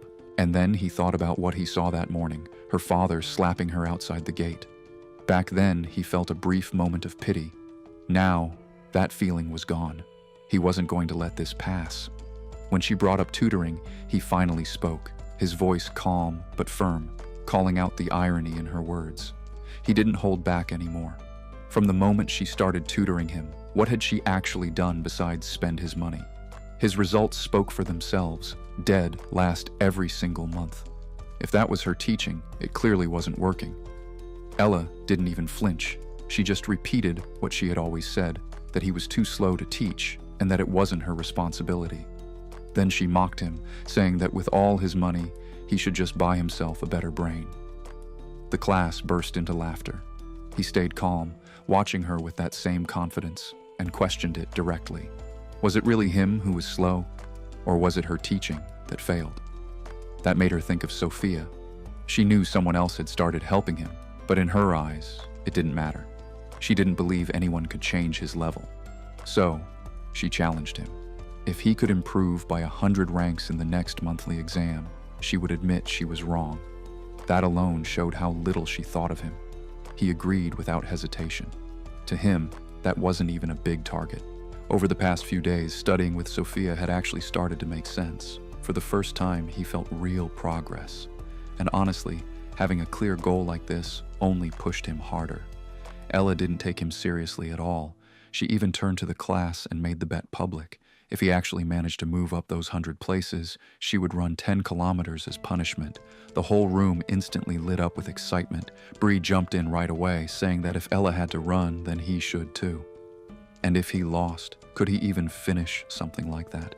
She even suggested he could back out now if he was scared. He just shrugged it off and accepted. To him, this wasn't pressure, it was motivation. Ella, on the other hand, couldn't hide her amusement. She muttered under her breath, clearly thinking he was an idiot for agreeing. Back when she taught him, he had struggled with everything. In her mind, nothing had changed. She was already imagining him losing and embarrassing himself. Right then, Ryan walked in. He paused at the door, having heard everything. The events from last night had clearly affected him, but by now, he had convinced himself of something. Ella might not come from wealth, but she was hardworking, talented, and determined. Compared to someone like Jack, she seemed like the better choice in every way. With that settled in his mind, he walked straight to her side. He spoke openly, acknowledging her background but praising her for everything she had achieved on her own. He made it clear that he would stand by her no matter what. His words had an immediate effect. Any doubts people had about Ella faded. Instead, they were moved by his loyalty. Standing by her like this, especially after everything that had come out, made him look devoted in a way that impressed people didn't admire Ella just because of money. It was her grades, her image, the way she carried herself. In their eyes, she had earned everything. And compared to that, Jack looked like the exact opposite. He didn't study, didn't try, yet still expected someone to choose him. To them, that just looked shameless. Watching Ella and Ryan stand there, supporting each other like some perfect couple, it almost felt like a performance. The kind meant to win over the entire room. Honestly, they fit together perfectly. If anything, he only blamed himself for ever getting involved. After that little speech, the class had already made up their minds about him again. The rumors had barely died down, and now they were back to seeing him as useless. But this time, he didn't care. Compared to what he had gone through in his last life, this meant nothing. Back then, he had felt truly alone and powerless. Right now, at least he still had his family, his home, and people who genuinely cared about him. That was enough, so he stopped paying attention to the rest and focused on studying. After school, his parents came to pick him up together. They were both in their 40s now, but even then, they still carried themselves with a quiet charm. Back in their younger days, they had been the kind of people everyone noticed, and that hadn't really changed. The moment his mother saw him, she walked over and pulled him into a warm hug, then opened the car door for him like it was the most natural thing in the world. Not far away, Ella and Ryan had just walked out with a few classmates. They saw everything. And just like that, the whispers started. People noticed him getting into a car with a woman who looked older, and their curiosity turned into assumptions almost instantly. Someone connected it to what Ella had said earlier about him having someone new. But instead of understanding, they twisted it. They started saying that this must be where his money came from, that he was being supported by an older woman, that everything about him suddenly made sense. To them, it was embarrassing. Ella heard all of it, and she didn't correct a single word. Ryan looked at her, and her silence felt like agreement. Strangely, that made him feel better. He had always been bothered by Jack's money, by how easily he could spend large amounts without hesitation. It made him feel inferior, even if he didn't want to admit it. But now, with this new assumption, everything balanced out in his mind. If Jack's money came from something like that, then there was nothing to envy. At least he believed he would earn everything on his own someday. With that thought, he felt more at ease. The two of them got on the bus together. Ella mentioned she couldn't walk him home anymore. Without the tutoring job, she had already taken on part-time work. Her father's gambling debts were too much, and he kept taking whatever she earned. Now she had no choice but to rely on herself completely. Ryan accepted it without much fuss. Meanwhile, Jack went with his parents. Later, when they arrived at the restaurant, Sophia was already there. She had been living in the city with her uncle, who happened to be a close friend of Jack's father. Tonight was meant to be a proper introduction between the two families. His father had been trying to arrange this for a long time, but he had always refused before, too caught up in Ella to care about anything else. So the dinner kept getting delayed again and again. But this time, he came willingly. That alone made his father quietly happy. To him, it felt like his son had finally grown up. During dinner, his father and Sophia's uncle got along easily, chatting like old friends. Meanwhile, he sat beside Sophia and told her about the bet, how he needed to move up 100 ranks in the next exam. When he finished, she just gave a small nod. It was hard to read what she was thinking. He asked if she thought he had been reckless, if the pressure might be too much. She looked at him calmly and said no. Then he asked the question that actually mattered, whether she thought he could do it. She met his eyes and told him to leave it to her. According to her, he wasn't slow at all. In fact, he was sharper than people gave him credit for. It was obvious who she meant. Ella had always called him slow, but Sophia never argued back at the time. Still, she remembered. Hearing that made him smile. For the first time, he felt a bit more confident. He thanked her for putting in so much effort, but she brushed it off like it was nothing. At some point, the conversation around the table went quiet. When he looked up, both his father and Sophia's uncle were watching them. It made him a little embarrassed. His father just waved it off and went back to talking, but inside, he couldn't stop thinking about how well the two of them seemed to get along. He had arranged this whole match, yet now it felt like things were naturally falling into place on their own. After dinner, the two elders stayed behind to talk more. He and Sophia stepped out first. Instead of heading home, they stopped by a nearby cafe. He went to get some ice cream and came back to sit next to her. Without wasting time, they continued studying. His mind was already packed with formulas and concepts. At the back of his mind, though, that bet still lingered. 10 kilometers didn't sound like much, but if he lost, it would be brutal. Just then, the server came over with their order. When he looked up, he froze. It was Ella. For a second, he just stared at her, surprised to see her there. Then he asked what she was doing working here. She shot back coldly, asking if he had followed her on purpose. In her mind, there was no way this was a coincidence.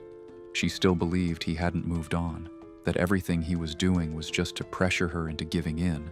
Otherwise, how could he show up at the exact place she worked? He didn't bother arguing much, just said it was coincidence. She barely reacted. Her eyes flicked briefly toward Sophia, but she didn't linger at all. Then she turned away, clearly not interested in wasting any time on them. Watching her walk off like that, still carrying herself with that same pride, he couldn't help but wonder what exactly she had to feel so confident about. He turned back and offered the ice cream to Sophie. Sophia quietly picked up his bag and walked out with him. He had planned to stay longer, but after running into Ella, the mood was gone. Over the next 2 weeks, he threw himself into studying like never before. Sophia came to his house regularly, guiding him step by step. The progress was real this time. Clear, steady, undeniable. But Ella didn't let it go. Every time she saw him studying, she couldn't resist taking a jab, telling him he still had time to back out before embarrassing himself. He didn't bother arguing anymore. He just frowned, put on his earphones, and blocked her out. Eventually, the exams came and went. When it was over, he felt lighter than he had in a long time. Even before the results were out, he already knew he had done well. He rushed home, barely able to hide his excitement. Sophia was already there, sitting in the courtyard with a cup of tea, Snowball beside her. The little pet had clearly been eating well lately, looking rounder by the day. He walked over, picked Snowball up, and greeted her, a bit surprised she was there so early. But she just calmly said she was always early. That made him curious. Unlike Ella and Ryan, who were always busy with school activities, Sophia seemed to have all the time in the world. When he asked about it, she explained simply that she had a lot of freedom. No one really monitored her schedule, and she didn't bother with most school activities, not even student council. She only joined competitions occasionally, and even then, not often. When he asked why, her answer was straightforward. She didn't find them interesting, and honestly, the teachers didn't encourage it either, since it wouldn't be much of a fair competition for the others. That surprised him. He had heard that she often competed in the same contests as Ella and beat her more than once. No wonder Ella couldn't stand her. Sophia didn't react much to that. She just took a quiet sip of her tea and said that if Ella participated, she usually showed up too. He couldn't wait any longer. Right there in the courtyard, he went through the exam answers with her. As they checked them one by one, it became clear. Most of them were correct. His confidence shot up even more. Then came results day. The teacher entered the classroom and, as usual, started by praising Ella and Ryan for taking first and second place again. Nothing new there. Then the teacher paused. There was one more name to mention. Jack. He immediately sat up. Ella glanced over, already expecting something to mock, but what came next caught everyone off guard. The teacher said his results were impressive. After being stuck at the bottom for so long, he had made a huge jump. He was now in the top 200 of the entire grade. The classroom went silent. No one expected that. Not even Ella. She had only challenged him to move up 100 places. Getting into the top 200 was far beyond that. Even he hadn't dared to expect this much. But thinking about it now, it made sense. After everything he had gone through in his past life, he no longer wanted to waste this one. For the first time, he actually paid attention in class, listened carefully, and then reviewed everything again with Sophia afterward. This wasn't luck. This was the result of doing things right. Sophia really did have a talent for teaching. Things that once felt impossible suddenly became simple when she explained them. For the first time, studying actually made sense, and it proved something he had never truly believed before. Effort really does pay off. Still, not everyone was convinced. Some students couldn't believe the results at all.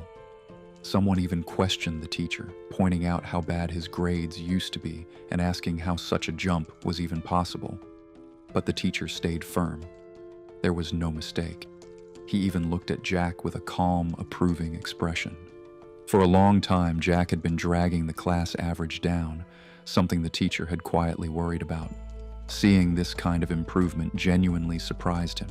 That recognition felt good, really good. Jack glanced over at Ella, catching her staring at him. He calmly reminded her of what she had said before, that he was too slow to learn, and then brought up the bet. 10 kilometers. She didn't respond. Her lips pressed together tightly, clearly unable to process what had just happened. In her mind, this didn't make sense. The only explanation she could think of was Sophia. Was she really that good? After school, Ella had no choice but to follow through. Jack didn't leave.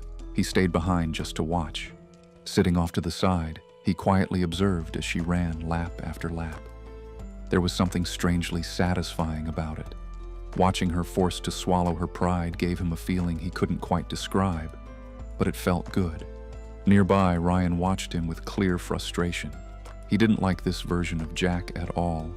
Bree tried to brush it off, saying it wasn't a big deal. Top 200 didn't mean much. It wasn't like he ranked first. In her eyes, Ella still outclassed him completely. Ryan didn't argue much. He just watched Ella running and said calmly that a bet was a bet and she could handle losing. But Bree wasn't done. She brought up the rumor again, saying that no matter how much his grades improved, he still went home to that older woman. That clearly crossed a line. Ryan immediately told her to stop spreading rumors, but she just laughed it off, saying he was too nice for his own good. By the time Ella finished running, the sky had already darkened. She walked back, exhausted, completely drenched in sweat. When she looked at Jack, there was still frustration in her eyes. She asked if he was satisfied. He simply nodded and gave a casual response, even telling her she could bet against him again any time. Then he turned and walked away. For the first time in a long while, he felt light, really light. Behind him, Ella watched him leave, something unfamiliar stirring inside her. The image she had of him still hadn't caught up to reality. To her, he was still the same person who used to chase after her. But now, he didn't even bother looking back. That thought lingered. And then, something else followed. If he really ended up with Sophia. The moment that idea formed, it left a strange feeling behind. An irritation she couldn't quite explain, like something that used to belong to her was slipping away. Ryan noticed her staring and handed her a bottle of water, telling her she did well. She thanked him politely, as always, but then he brought up something else. Jack's sudden improvement didn't make sense to him either.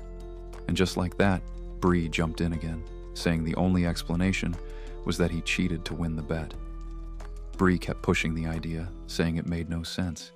She had tutored him for so long and his grades never improved, yet suddenly he jumps this much. Ryan immediately shut her down, warning her not to throw around accusations without proof. If it backfired, no one would feel sorry for her, but Bree didn't care. She decided right then that she would report it to the teacher. Meanwhile, Jack had already left. On the way home, he was in a good mood, eager to share everything with Sophia. After all, she deserved just as much credit for this as he did. But when he got home, Auntie Chen told him Sophia hadn't come that day. That left a small sense of disappointment. He changed out of his uniform and headed to the dining room. His father had been busy lately, so the house felt unusually quiet. After a moment, he picked up his phone and called her. On the other side, Sophia was in the middle of swimming at home. The housekeeper approached and mentioned the call, but she didn't react at first. Only when she heard his name did she immediately come out of the water. Wrapped in a towel, she answered. Her voice was calm as always, but just a little softer than usual. He asked if he had called at a bad time, but she said she had just been swimming. He told her he noticed she hadn't come by and wanted to check in. Then he couldn't hold back anymore. He excitedly told her about his results, top 200, and how Ella had to run 10 kilometers because of the bet. Just thinking about it still felt satisfying. Sophia listened quietly the whole time. After a while, he paused and asked if she was still there. She was. She congratulated him simply, without making a big deal out of it. He asked if he was bothering her, but she said she had time. Still, he told her to take a couple of days off. She had been coming every day to help him, and he knew that had to be tiring. He could manage on his own for a bit now. She agreed. But he didn't hang up. Something about her tone felt a little off. So he asked if something had happened, if she needed help with anything. That question caught her off guard. He explained it simply. They were partners in this. She had helped him so much, and he wanted to do the same for her. Without her, he wouldn't have gotten these results. For a moment, she stayed quiet. Then, at the word partners, a faint smile appeared on her face. She agreed softly. The next day at school, things felt different. The homeroom teacher walked in with a serious expression, the kind that immediately made the whole class tense. Then her eyes locked onto Jack. She told him to stand. Confused, he got up. That's when she dropped it. Someone had reported him for cheating on the exam. The word hit the room instantly. Every student turned to look at him. His gaze swept across the class and landed on Bree. She was sitting beside Ryan, wearing a smug, satisfied expression, like she had been waiting for this moment. The teacher continued, pointing out how drastic his improvement was. From being at the very bottom to suddenly jumping this high, it didn't seem normal at all. And just like that, the atmosphere in the classroom shifted again. The teacher said they wanted him to retake the exam with a different set of questions, just to be sure.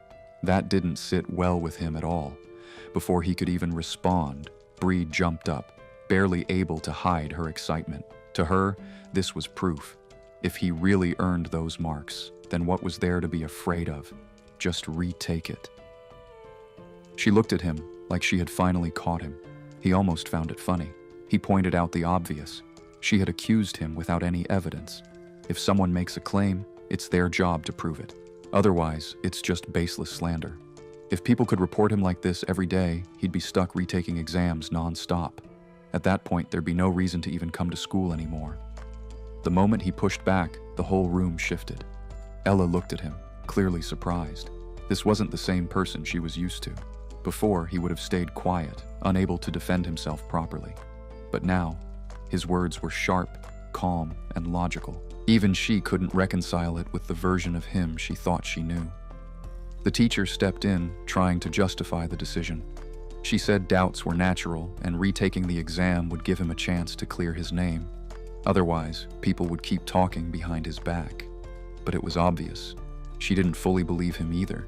He didn't argue against the retest. Instead, he smiled and agreed. But he made one thing clear: being accused like this without any reason was unacceptable. They were classmates.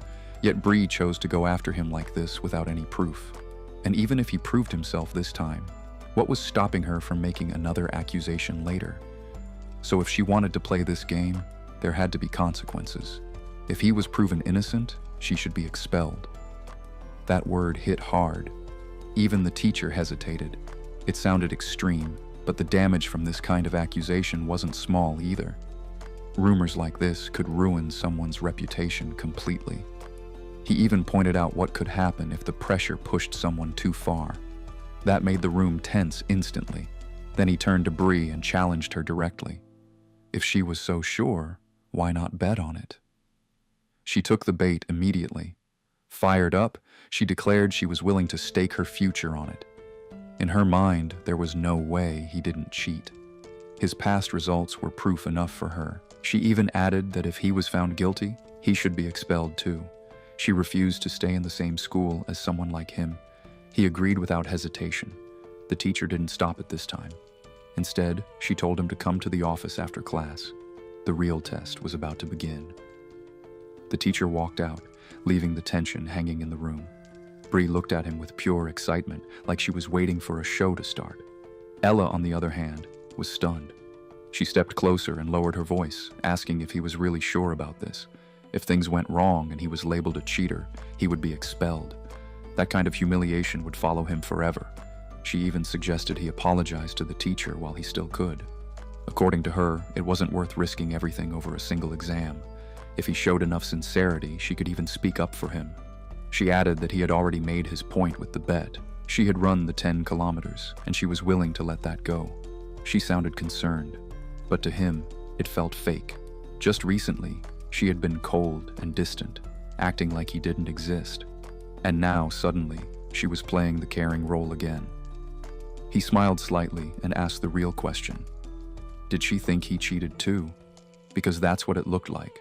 Otherwise, why stand there putting on this act? Instead of talking to him, maybe she should go talk to Bree. After all, Bree was her boyfriend's close friend. Even if Bree was the one speaking up, Ryan wasn't innocent either. He just hid behind a calm and harmless image. Jack knew better. In his past life, he had seen exactly what kind of person Ryan was.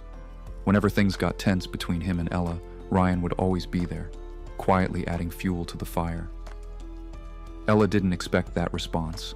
Her expression turned cold almost instantly. She insisted she was only trying to help him. He looked at her with a hint of curiosity. Help? Then he asked something that hit harder. Was her part-time job not going well? Was she thinking of coming back and relying on him again? The moment he said that, her face darkened. She didn't respond, but it was obvious things weren't easy for her. Between school, student council, and work, she barely had time to breathe. The money she earned wasn't enough to keep up with the life she had gotten used to. That life had been built by him. Now that it was gone, reality was hitting her hard. At first, she probably thought this was just another phase, that he would throw a tantrum for a few days and then come back like always. But something had changed. This time, he wasn't coming back. No matter how badly she treated him before, he had always returned eventually. Now, he didn't. She stayed silent, unable to respond. He smiled again, almost like he understood exactly what she was thinking. Was she still waiting for him to come crawling back and make things right? He admitted he understood that feeling. He had once been used to spending freely too, but after losing everything in his past life, he learned how brutal that fall could be. If someone had always lived with nothing, they could endure it. But going from comfort to nothing, that kind of pain was on another level. Back then, he used to lie awake at night, holding on to a single hope. That one day, she would realize the truth, that she would understand he was innocent, and that she would come back for him. He had waited back then, waited until the very end. But she never came, not once. What he got instead was news of her marrying someone else, and the truth that she had been the one who set him up from the beginning. Now, things weren't easy for her either. After all, he had supported her for a long time. She pressed her lips together and said she didn't need his pity, and if he thought she would come back to comfort him, he was dreaming. He smiled, but there was no warmth behind it. If she ever wanted him back, she would have to beg. Maybe then, if he felt generous, he might show her a little kindness. The words sounded casual, almost teasing, but inside, there was nothing but coldness. He didn't actually want her back. He just wanted to see her fall. She had always been proud, always looking down on him. In his past life, she had destroyed him completely. This time, he wasn't going to let her walk away so easily, so he gave her just enough to hold on to, just enough hope. She shut it down immediately, her voice cold, and turned away without another word. He didn't mind. He wasn't in a hurry. After class, he went straight to the teacher's office. This time, it wasn't just the homeroom teacher. The dean and 2 other teachers were there as well. They had prepared a completely new set of questions. He took the test calmly. He completed everything without hesitation, and the teachers checked his answers together. The result made one thing clear. His score was solid, and there was no sign of cheating. This surprised the teachers, especially considering how poorly he had performed before. Naturally, they questioned the sudden improvement. From his perspective, the answer was simple. Earlier, he had been too distracted and immature, wasting time over things that didn't matter. Recently, he had started taking things seriously, with some help from a tutor at home, and the change showed clearly in his results. It also felt like he had finally realized something important. School was one of the few places where effort actually paid off. Outside of it, things were much harsher, and chances didn't come so easily. When he returned to the classroom, the teachers followed and officially announced the outcome. The moment it was confirmed that he hadn't cheated, Bree's confidence completely collapsed. She clearly hadn't expected this and looked shaken. The teacher didn't hide their disappointment. From their point of view, the class had developed a bad habit of jumping to conclusions instead of supporting each other. They pointed out that doubting someone who was trying to improve could be more damaging than anything else, and they hoped everyone would learn from this situation. He didn't let the moment pass quietly. He reminded Bree about what she had said earlier, that she would leave if he was proven innocent. When she hesitated and couldn't give a clear answer, it became obvious she was backing out. To him, it only showed that some people couldn't be trusted to keep their word, and he made that point clear. At that point, Ryan stepped in, trying to calm things down. From his side, he acted like he was just trying to keep peace between classmates. He explained that Bree hadn't meant any harm and had only been worried about him going down the wrong path. He suggested that the situation didn't need to go any further and asked for another chance on her behalf. As soon as Ryan started speaking, a few others quickly backed him up. From their reactions, it felt like most of them thought the punishment being discussed was too extreme. It was obvious they were leaning toward whatever Ryan said, following his lead without much thought. Watching them, he found it almost amusing. None of them had anything at stake, yet they were quick to act like judges. He shifted his attention to Ryan and instead of arguing directly, put the spotlight back on him. If Ryan cared that much, then maybe he should step in and take responsibility himself. That suggestion immediately put pressure on Ryan. His expression tightened, and within seconds, he looked like he was being wronged instead. The mood in the room flipped just as fast, with the rest of the class turning against him. From their point of view, Bree had been the one involved, so dragging Ryan into it seemed unfair. Some even started defending Ryan, describing him as someone who treated everyone equally. Hearing that only made him smile. That kind of image didn't match what he believed. He pointed out that if the situation had been reversed, no one would have spoken up for him. Ryan quickly claimed that he would have, insisting he had always tried to encourage others to treat him better. The response sounded rehearsed, and it only made the act more obvious. Not wanting to waste more time on that, he turned back to Bree. Instead of forcing her to leave, he offered another option, but made it clear her words had already lost their value. The alternative he gave was harsh.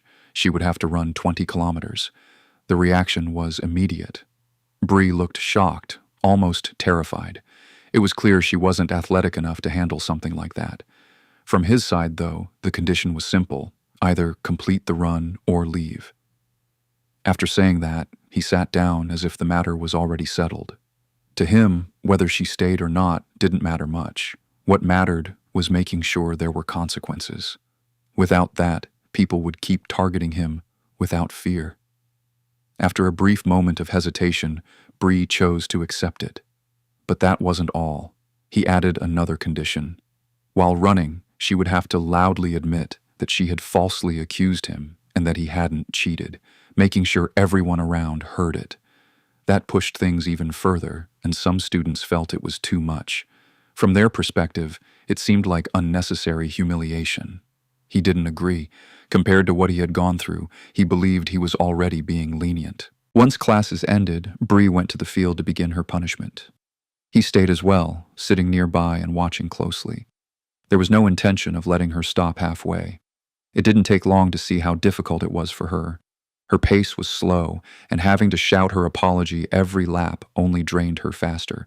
Unlike someone with strong stamina, she struggled almost immediately, and after some time, she looked close to collapsing. Seeing that, Ryan approached again, trying to intervene. From his side, it seemed like Bree had already realized her mistake, so continuing didn't make sense. He also pointed out that she wasn't physically capable of handling such a distance, implying that it could seriously harm her. That argument didn't sit well. The response made it clear that if things had gone worse for him because of the rumors, no one would have taken responsibility either. Ryan brushed that off, saying he didn't seem like the type to be affected in that way. He looked at Ryan carefully. With the sunlight behind him, part of his face was hidden in shadow, making his expression hard to read. Still, there was a subtle sense of confidence in the way he carried himself, as if he believed he was above the situation. He remembered something clearly from just before everything ended in his past life. Ryan had reached out to him back then, not to help, but to make things worse. It felt deliberate, like he wanted to rub everything in. Even now, it wasn't fully clear how involved he had been in Ella's actions, but one thing felt certain. He had known the truth all along. That knowledge made his current behavior feel even more hypocritical. So when Ryan tried to act righteous now, it only made things more irritating.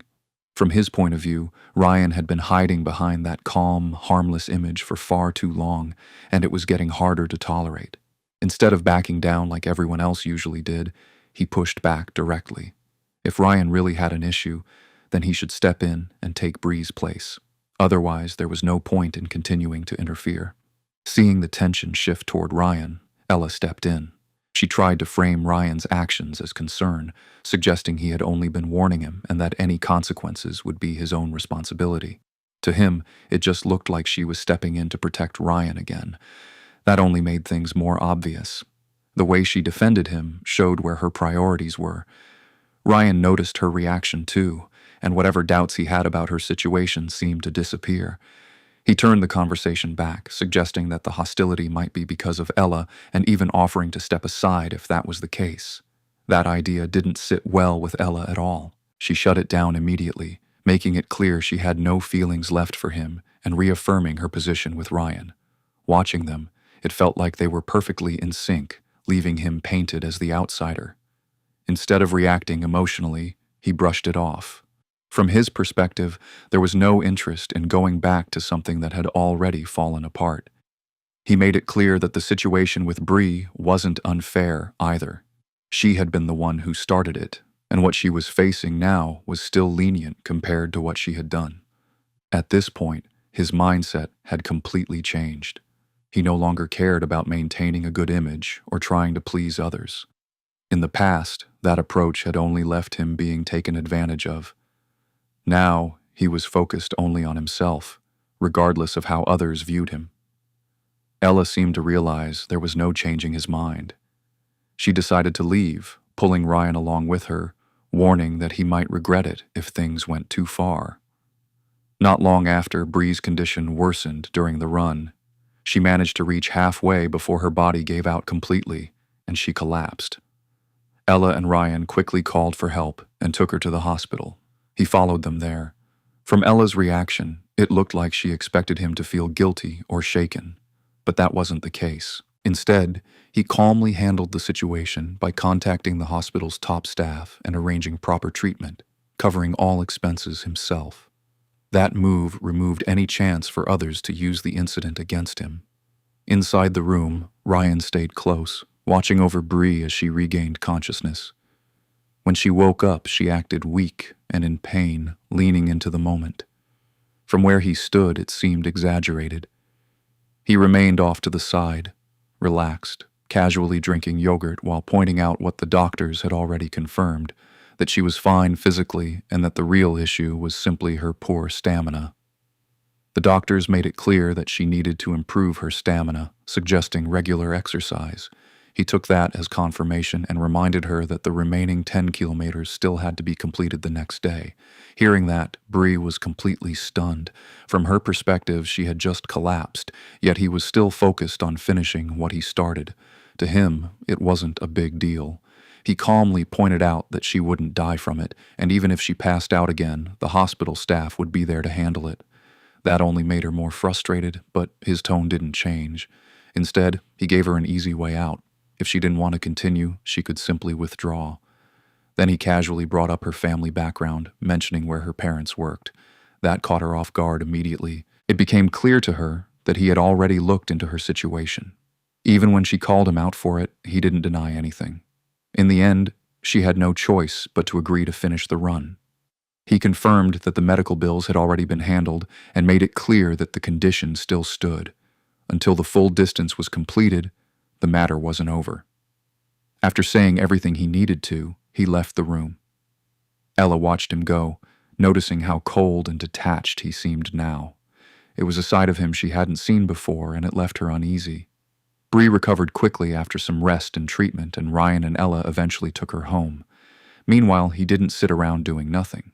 Once he got back, he took photos of the hospital bill and medical report and shared them in the class group chat. From his experience, situations like this could easily be twisted, so he made sure to leave no room for others to use it against him. Only after handling everything did he finally rest. The next day, Bree quietly completed the remaining 10 kilometers without any complaints.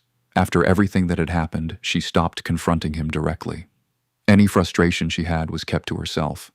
The rest of the class also started behaving differently. There was a noticeable shift in how they treated him, more cautious and distant. What happened to Bree had made an impression, and on top of that, they now knew he had the resources to back himself up. Open criticism stopped, at least to his face. No one brought up his grades anymore either. But behind his back, things hadn't changed much. Rumors still spread, especially online where people could stay anonymous. Someone even posted about him on the school forum, including a photo, and the comments quickly started piling up. By the time he saw it, it was already out of control. People avoided direct confrontation now, choosing instead to hide behind screens where no one could trace them. On Monday afternoon, as he was leaving school, something new caught his attention. 2 girls were standing near the gate, both wearing uniforms from Yongchuan. The moment he saw them, he recognized one of them right away, Sophia. They stood out enough to draw attention from others nearby. One of the guys couldn't help commenting on how attractive they were. The other girl was identified as Lily, someone known for being part of Yongchuan's tennis team. In the past, he had been too focused on Ella to notice anyone else. Names like Lily had meant nothing to him before. But now, seeing her in person, he realized she stood out in her own way, with a confident presence and a well-built figure. When he compared the two, it became obvious to him that Lily didn't come close to Sophia in terms of looks. Thinking back, he couldn't understand how he had ignored someone like Sophia in the past. Seeing her now made it clear just how striking she really was. No matter who stood next to her, she naturally stood out.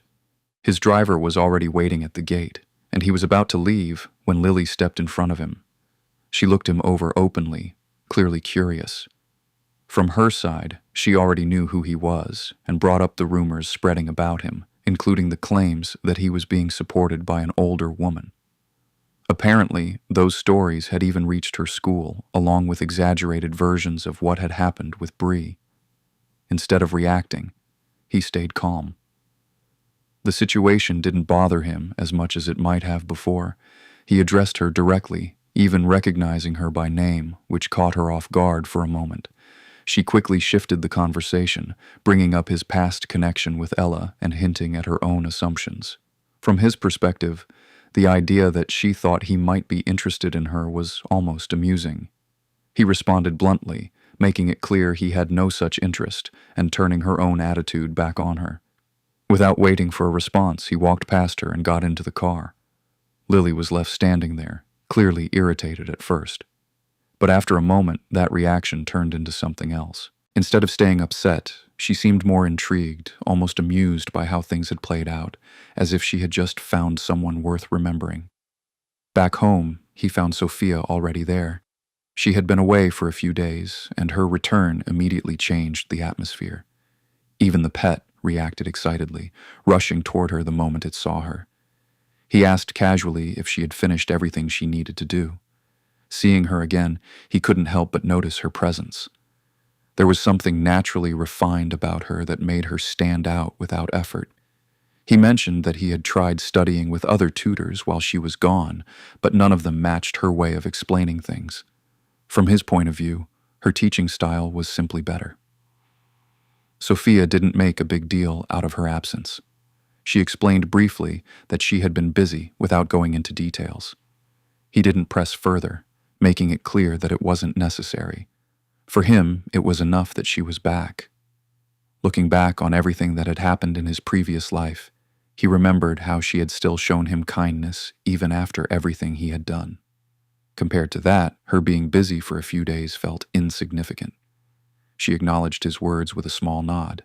With that, they moved on without unnecessary conversation, and he suggested getting back to studying, this time with genuine focus. They went into the study together after a few days apart, and he immediately got back into his routine. While working through his assignments, he kept asking questions he had saved up. Sophia sat beside him, quietly observing. She had already seen everything spreading online and had been slightly concerned about how he might be handling it, but watching him now, fully focused and unaffected, she realized there was no need to bring it up. The concern she had prepared to express stayed unsaid. At some point, her phone buzzed. She checked it briefly and saw a message from Lily, confirming plans for an upcoming tennis match. Even though Sophia had already agreed, Lily still seemed unsure, knowing how unpredictable Sophia could be. Sophia replied with a simple confirmation and put her phone aside. After they finished studying, she mentioned that she would be coming to his school later in the week. When he asked why, she explained there was a tennis match being held at the school courts. Hearing that, he casually said he would show up to support her. That response caught her slightly off guard. From her past experiences, he had always been focused entirely on Ella, never paying attention to anyone else. Hearing him say something like that now felt different, enough to bring a faint smile to her face. By Thursday afternoon, the atmosphere at school had already become lively even before the match began. The visiting team from Yongchuan had a strong reputation, and students gathered around discussing them. Lily's appearance quickly became a topic, with some praising her looks, while others compared her to Ella, who was widely considered the top student in both academics and appearance. Ella's reputation, backed by her grades and athletic ability, naturally drew a lot of attention. Ryan, however, had been in a bad mood recently. What had been said earlier about Ella's father continued to bother him. Despite all the noise around, he kept to himself, focused on his book and ignoring the conversations. Thinking back, he realized how different things used to be. In the past, he would have taken the lead in gathering people to cheer for Ella. Now, that idea felt pointless. With the rumors about him still circulating, the others had already distanced themselves, leaving him out of their plans entirely. At some point, the topic shifted to Sophia. Someone mentioned her name, noting that she studied at Yongchuan and wondering if she might show up.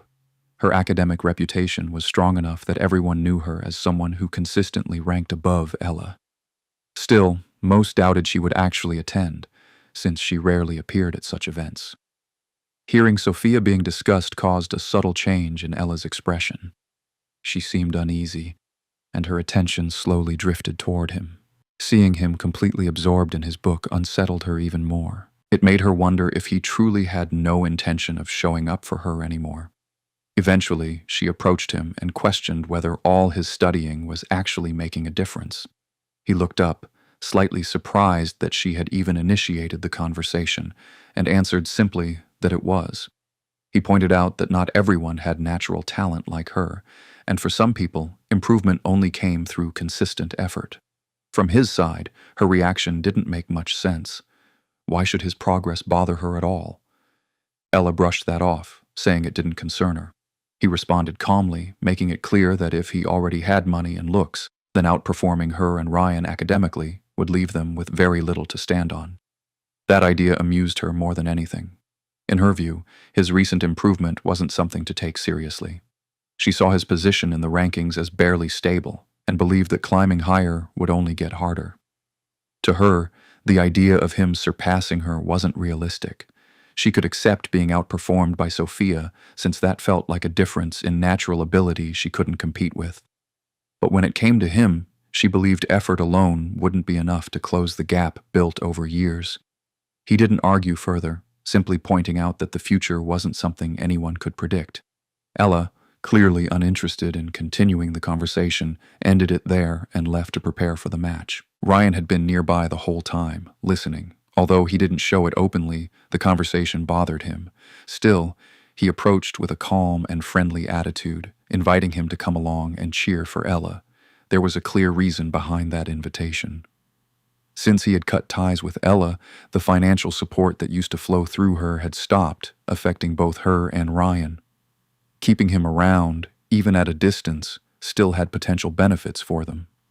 If he stayed emotionally invested, there was always a chance things could return to how they were before. At the same time, Ella's situation had changed significantly. Without that support, she was now managing on her own, taking part-time work just to get by. The contrast between her current life and how things were before was obvious. From Ryan's perspective, there wasn't much risk anyway. With rumors spreading about him being involved with someone else, it seemed unlikely that Ella would reconsider anything. So inviting him back into their circle felt like a safe move. He refused immediately. The invitation held no appeal. Ryan tried to soften things, reminding him of their past and suggesting there was no need to keep things so strained. That only brought back old memories. In the past, he had gone as far as handing over control of his family's business, hoping it would lead to a future with Ella. During that time, Ryan had constantly spoken highly of her, never showing even a hint of concern. Back then, it had seemed like genuine trust. Later, it became clear that it wasn't trust at all. Ryan had always known where Ella's feelings lay, and that she would never choose him, no matter what he did. From his perspective, Ryan's intentions were obvious. Staying close to him had never been about friendship. It had simply allowed both Ryan and Ella to keep benefiting. So hearing Ryan speak up for her now didn't feel genuine at all. He made it clear that he had standards for who he considered a friend, and Ryan didn't meet them anymore. Ryan didn't argue back. Instead, the others stepped in, brushing it off and telling him not to bother. They moved on without him, heading off to support Ella. He finished what he was doing and later went to the gym. By then, Ella had already changed into her sports outfit. Around Ryan, her demeanor was soft and gentle, but outside her usual uniform, her athletic build stood out even more. She had always been into sports, and it showed. Ryan, standing close to her, couldn't hide his reaction. As soon as he entered, Ella noticed him. She seemed surprised, pointing out that he had said he wouldn't come. Ryan followed her gaze and saw him too. He didn't respond to either of them. Instead, he walked past and went straight to the stands, finding a front row seat with some distance from their group. He had barely settled in when Lily appeared again. She approached directly, bringing up what had happened earlier and suggesting he owed her an apology. He dismissed that immediately, pointing out that she had been the one to start it. If she hadn't brought up those rumors, none of it would have happened. Lily didn't seem convinced. From her side, she treated it like harmless talk, something everyone was already saying. He turned that logic back on her, making it clear how easily rumors could be twisted into something absurd. That comparison caught her attention instantly. Even then, she didn't drop the conversation. Instead, she shifted her approach, asking if he had been interested in her before and even comparing herself to Ella. It was clear she was confident in her own appeal and wasn't afraid to show it. Her attitude only made the situation more absurd to him. The way she kept pushing, even turning it into a direct attempt to get his attention, felt almost unreal. He chose not to engage further and looked away. Right then, a sudden reaction spread across the gym. Attention shifted toward the entrance. Sophia had just walked in. The change was immediate. The focus that had been on Lily disappeared almost instantly, replaced by a collective attention toward Sophia as she entered. As soon as Sophia walked in, the entire gym's attention shifted to her.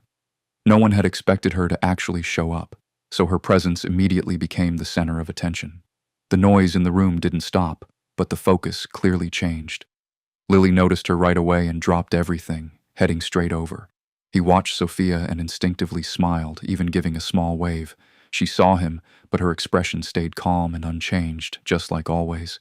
Lily, standing beside her, followed her line of sight and noticed him waving with clear excitement.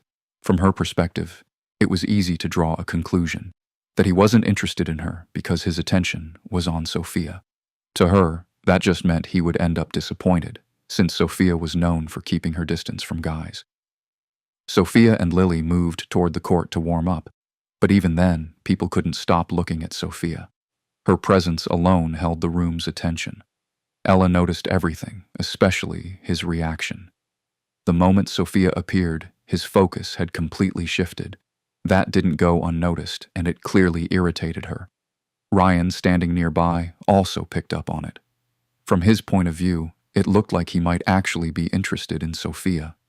Ryan himself couldn't deny that Sophia had a certain presence, but he also understood the gap between them. In his mind, someone like her was simply out of reach. Her abilities, background, and reputation placed her on a different level, and on top of that, she didn't seem interested in relationships at all. Because of that, he never even considered pursuing her. What he couldn't understand was why someone else would. To him, chasing after Ella had at least made sense. But shifting that attention toward Sophia felt unrealistic. Ella didn't say much, but her actions showed enough. She moved off to warm up, though it was clear she had expected him to be there for her. Realizing that his attention was elsewhere unsettled her more than she anticipated. In the past, she had always seen Sophia as her main rival. There had even been a time when she knew about plans involving him and Sophia, which had given her a sense of control. Back then, she believed that even if Sophia surpassed her in everything else, she still had something Sophia didn't: his attention. Now, that had changed. He was no longer focused on her, and that shift disrupted the balance she had grown used to. It wasn't something she could ignore easily. Meanwhile, things around him were far more casual. He sat in the stands, bought some water, and shared it with a few nearby students. Even though some of them had talked about him before, there was a distance between them, and interaction stayed surface level. For him, it didn't matter much. After spending some time around him, a few students started seeing him differently. The tension eased a bit, and when he offered water, they accepted it. Their reactions softened, even if it didn't fully change what they thought. Bree, however, still viewed everything with suspicion. From her perspective, it looked like he was trying to improve his image. Ryan didn't seem too concerned and brushed it off, suggesting that his behavior was probably influenced by Sophia being present. That idea caught Bree off guard, and she immediately jumped to the conclusion that he might be trying to pursue Sophia. To her, that sounded ridiculous, especially considering the rumors surrounding him. In her mind, no one like Sophia would be interested in someone with that kind of reputation. Ryan didn't argue much. Instead, he framed it as someone with money simply acting without restraint, even going as far as to say it felt a bit pitiful. Bree disagreed with that, thinking Ryan was being too generous in his judgment. Still, the key difference now was that none of them said any of this directly to him. Whatever they thought, they kept it behind his back. The match began soon after, and from the start, it was unusually intense. Both Lily and Ella picked up yellow cards early on, something that rarely happened so quickly. It was clear this wasn't going to be a normal game. Ella's focus was obvious. She wanted to outperform Sophia. There was a sense that she needed to prove something, especially with him watching. It wasn't about wanting him back, but about not wanting to lose that position she once held in his attention.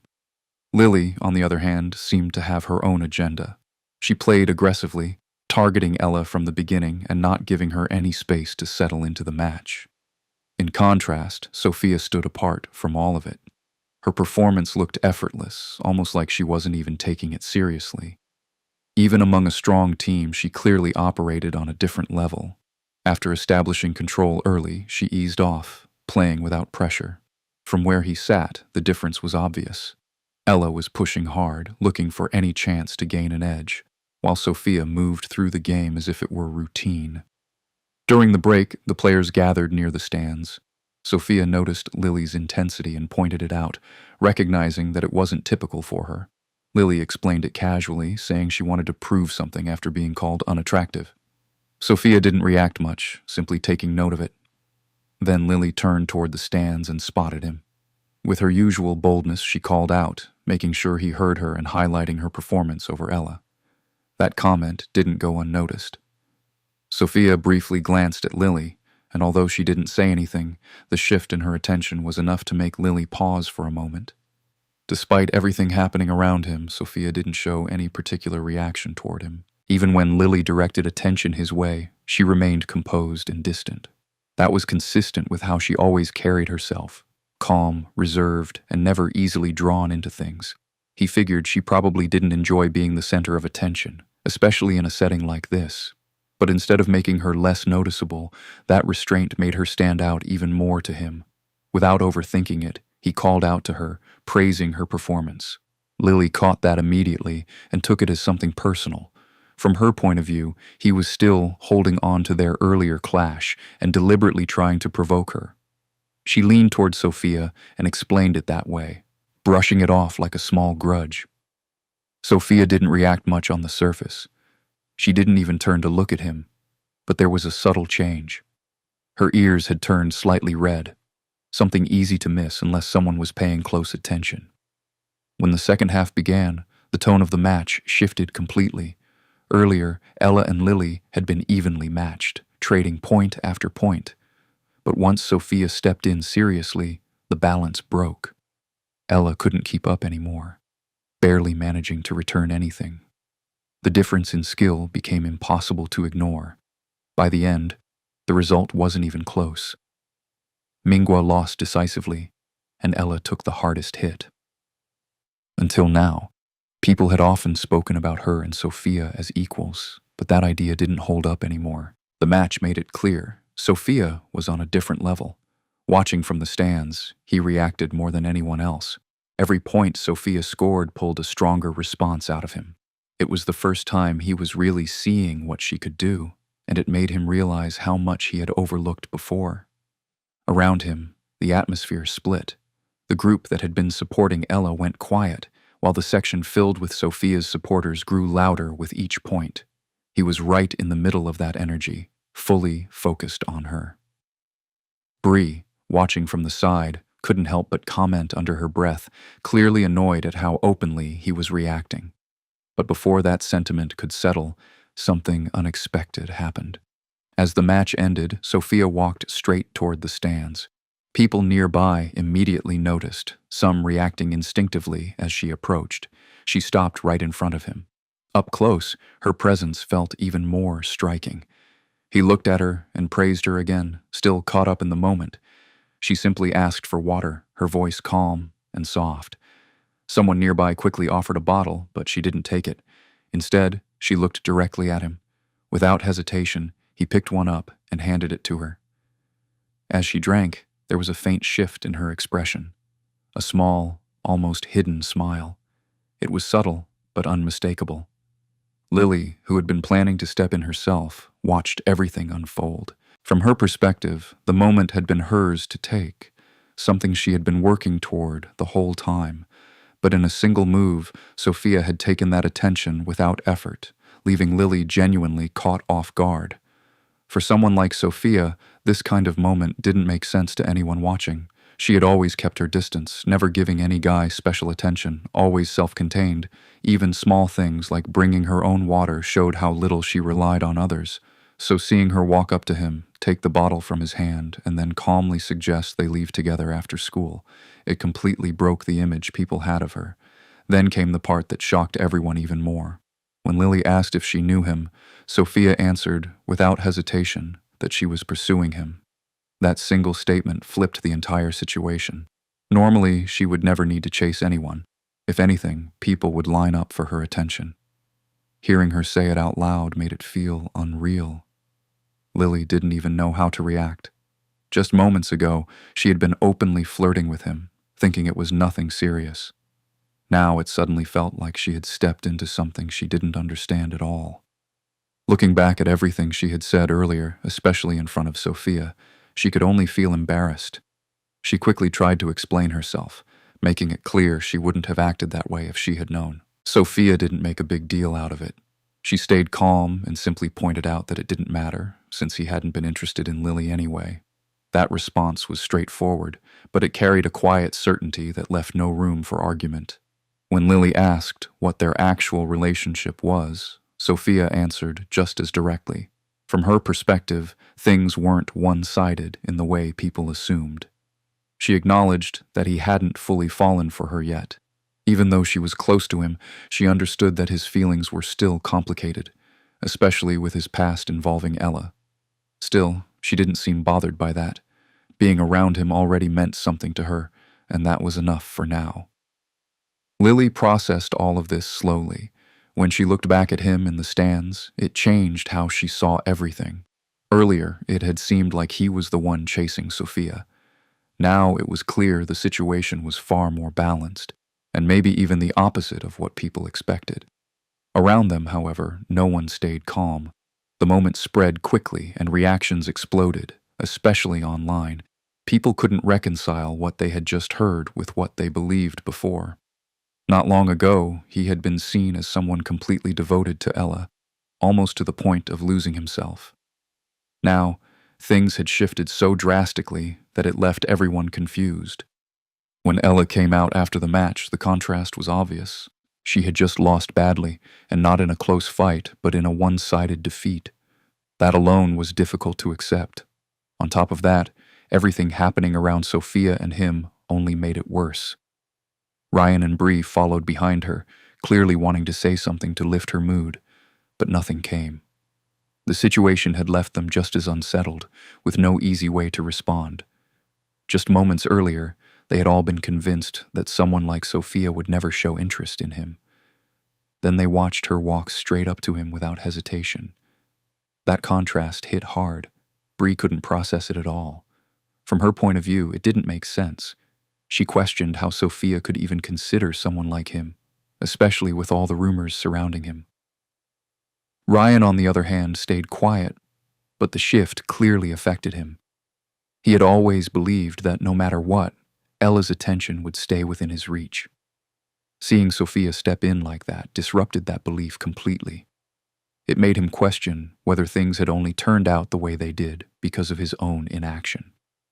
After leaving the gym, a few of the guys who had been sitting near him earlier called out, asking if he knew Sophia. He confirmed it casually. When they pressed further about whether they were together, he gave a vague answer, saying there was an engagement. The way he said it didn't fully clarify things, but it was enough to deepen their curiosity. He added that their families knew each other, trying to downplay it. That explanation made them rethink everything they had assumed about him. The rumors about him being supported by someone else suddenly didn't line up anymore. A few of them even looked slightly uncomfortable, realizing they might have misjudged him. He didn't bother correcting them in detail. From his perspective, the rumors were too ridiculous to take seriously. The idea that he needed someone else's support was almost amusing to him. After brushing it off, he headed back to class. When he walked in, the reaction was immediate. People stared, but by now, he was used to it. He sat down without reacting. The girl in front of him turned around, clearly annoyed. From her tone, it was obvious she took the match loss personally. She pointed out that he seemed unaffected, even though their school had lost. He responded simply. He hadn't lost, so there was no reason for him to feel the same way. On top of that, being noticed by Sophia made the situation even more favorable from his perspective. That only irritated her more. But when he pointed out that she was upset because she hadn't received the same attention, she had no response and turned away. Not long after, Ella returned with Ryan and Bree. The atmosphere around her was heavy. He could tell immediately she was angry, and it was building. Losing to Sophia always affected her like this. In the past, he would have stood by her, sharing that frustration. Now, the situation felt completely different. Watching her reaction didn't pull him in the same way anymore. When she noticed him looking, especially with a hint of amusement, her expression hardened further.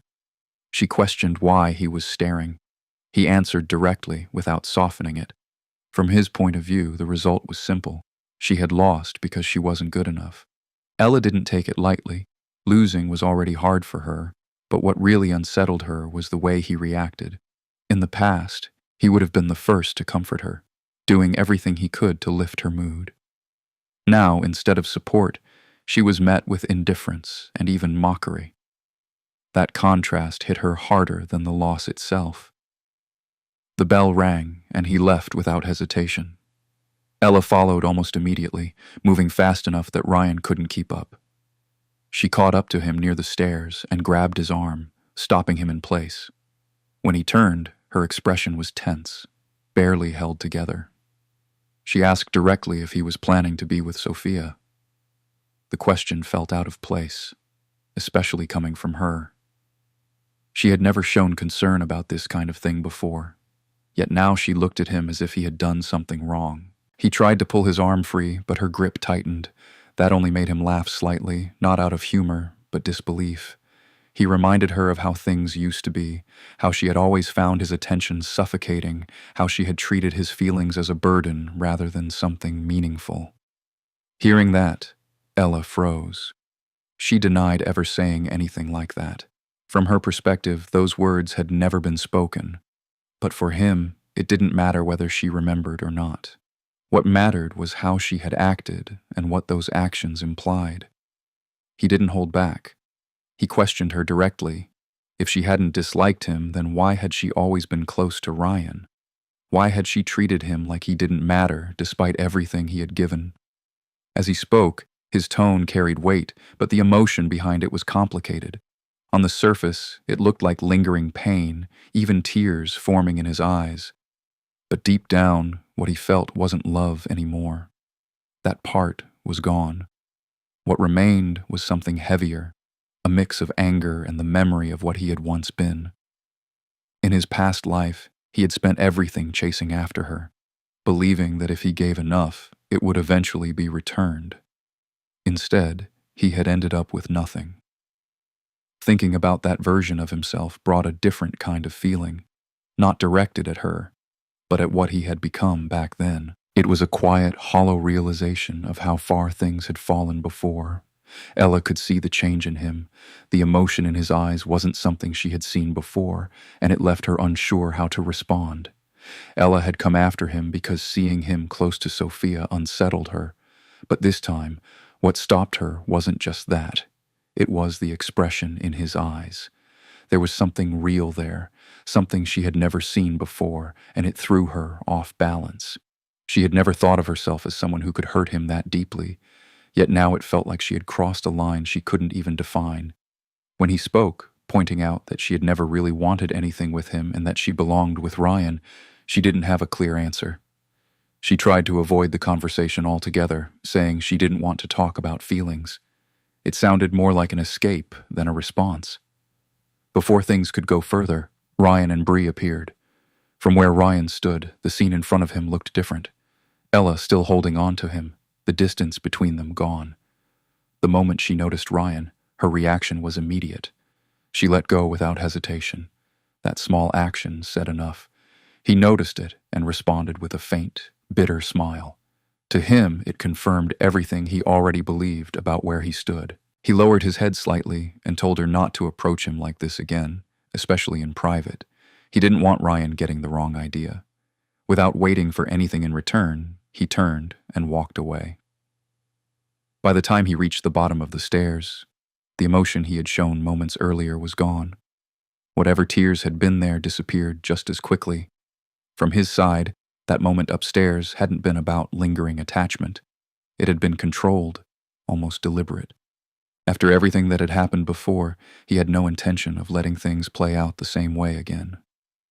Behind him, Ryan approached Ella, clearly confused by what he had just seen. He asked what had happened, even mentioning that it looked like he had been crying.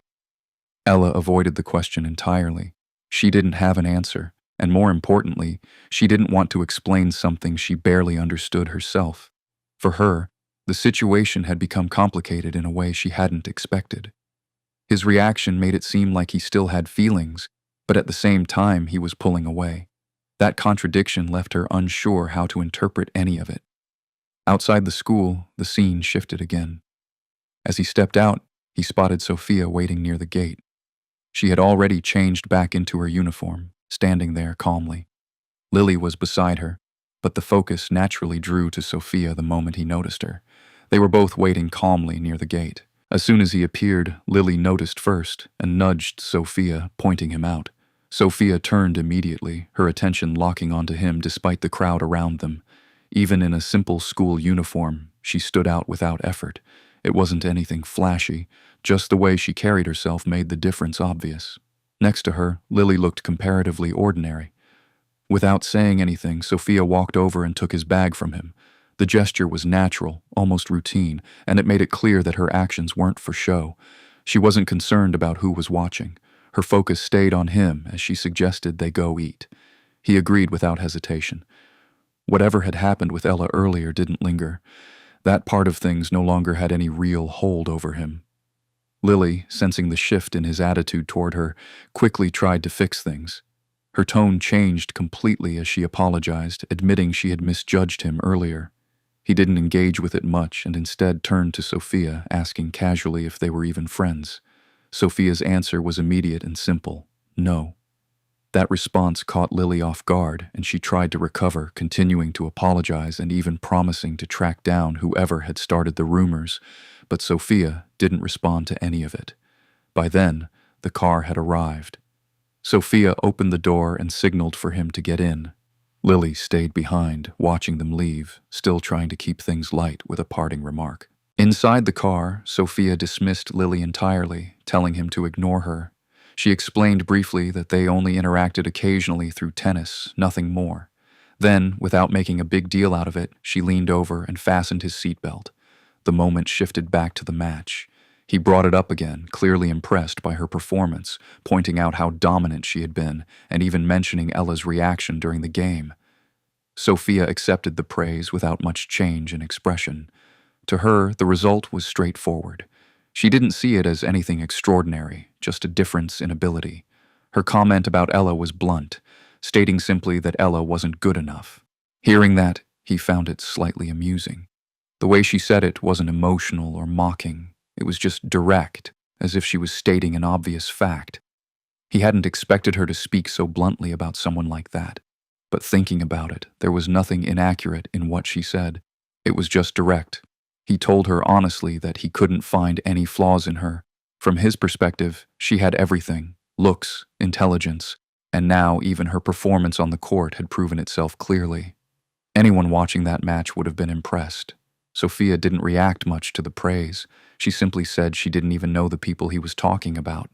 That response made sense. She wasn't paying attention to anyone else there. He brought up something more practical, asking if she was concerned about the rumors surrounding him and how it might affect her reputation.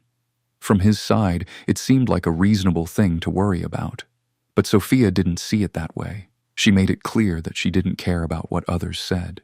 That answer told him she was already aware of everything being said about him. She had chosen not to mention it at all, which made him wonder if her presence at the match had also been a quiet way of showing where she stood. They arrived at the restaurant and sat down. Just then, his phone buzzed. The message was short, an apology from Ella. Seeing it, he understood the timing. It wasn't random. The shift in his attention had unsettled her, and now she was reacting to it. He didn't respond right away. Instead, he put the phone aside and focused on the moment. Sophia asked what he wanted to eat, and he left the choice to her. She ordered with ease, even adding dishes she knew he preferred. Spending time together like this had already made her familiar with his habits. When the conversation turned to his father, his tone changed slightly. It was something that weighed on him more than he showed. In the past, he had already experienced what would happen, and that knowledge stayed with him. Now, he was thinking ahead, planning how to prevent it when the time came. Sophia noticed the shift. She could tell something was on his mind, but she didn't press him. If he wanted to talk, he would. Until then, she let him have his space. Elsewhere, Ella returned home and found her father waiting. The atmosphere was tense. The first thing he asked about was her situation with him. She immediately denied that anything was going on, but the question itself made it clear that things around her were starting to change as well. Ella spent the entire walk home replaying everything in her head, trying to make sense of what she felt about him. By the time she stepped inside and faced her father, that confusion hardened into something colder. He didn't waste time. From his point of view, the situation was simple. She was supposed to keep him close, and she had failed. When she pushed back, questioning why she should have to win anyone over, it only made things worse. She pointed out that she had already been cut off, and there was no reason for her to go back and beg. But to him, none of that mattered. The moment she stopped being useful, he turned aggressive. The slap came suddenly, cutting off anything she might have said next. His frustration wasn't really about her, it was about money. Losing everything again at the gambling table had left him desperate, and she was the closest target. He demanded whatever money she had left. When she realized he had already taken what she hid, it confirmed what she already suspected. There was nowhere in that house she could truly keep anything safe. Even the small amount she had saved for herself was gone. Standing there, she finally saw the situation clearly. Whatever lingering thoughts she had about going back to him disappeared the moment she compared it to what she was dealing with now. Yet at the same time, the contrast only made everything more complicated. Losing him had consequences she couldn't ignore, even if she didn't want to admit it. After her father left, the silence in the apartment felt heavier than before. Looking at the empty space, she let out her frustration in the only way she could, kicking the wall hard. Elsewhere, the mood was completely different. After dinner, he and Sophia stepped outside to find it raining. The driver pulled up, and they headed back without any rush. When they reached his place, she didn't just stay in the car. She stepped out and walked him to the door under the umbrella. He told her she should head back before the rain got heavier, but she lingered just long enough to say goodnight. Her tone was soft, simple, but it carried a quiet warmth.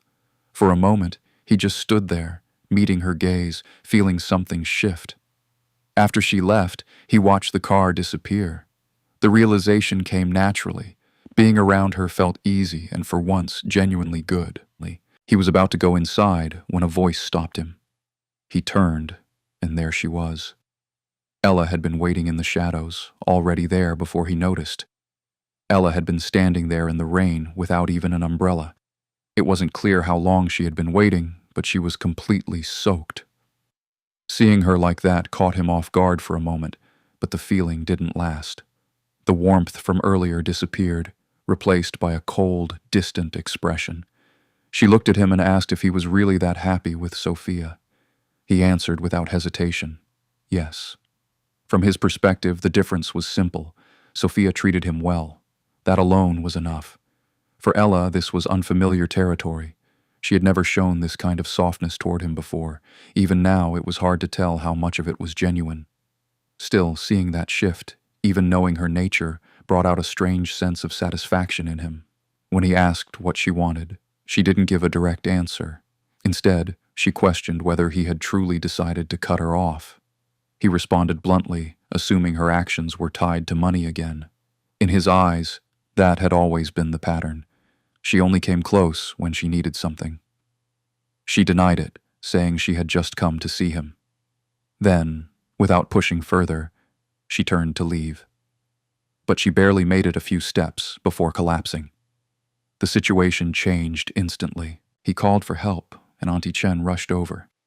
Seeing Ella unconscious on the ground, she quickly realized something was wrong. Her body was burning with fever, likely from standing in the rain for too long. They brought her inside and called a doctor. When asked where to place her, he chose not to put her back in the room she used to stay in. That space no longer belonged to her. Instead, she was taken to a simpler room. The doctor confirmed it wasn't anything serious, just a fever. After that, she was left to rest. He didn't stay with her. Instead, he stood by the window, watching the heavy rain outside. Even after settling down for the night, sleep didn't come easily. A message from Sophia broke the silence. She let him know she had reached home. He replied briefly, and after a short exchange, the conversation ended with a simple good night. By the next morning, things had already shifted again. When he asked about Ella, he was told she had woken up early and left on her own. That caught him slightly off guard. He had assumed she would still be there. Auntie Chen mentioned that she had tried to make Ella stay until morning, but Ella had left on her own. Even she couldn't figure out what Ella was thinking. Jack agreed. From his point of view, Ella had always been unpredictable. Auntie Chen then brought up Sophia, clearly preferring her. She gently warned him not to get involved with Ella again. She had seen how things used to be and didn't want him falling back into that pattern. Jack brushed it off. He made it clear that helping Ella the night before had nothing to do with lingering feelings.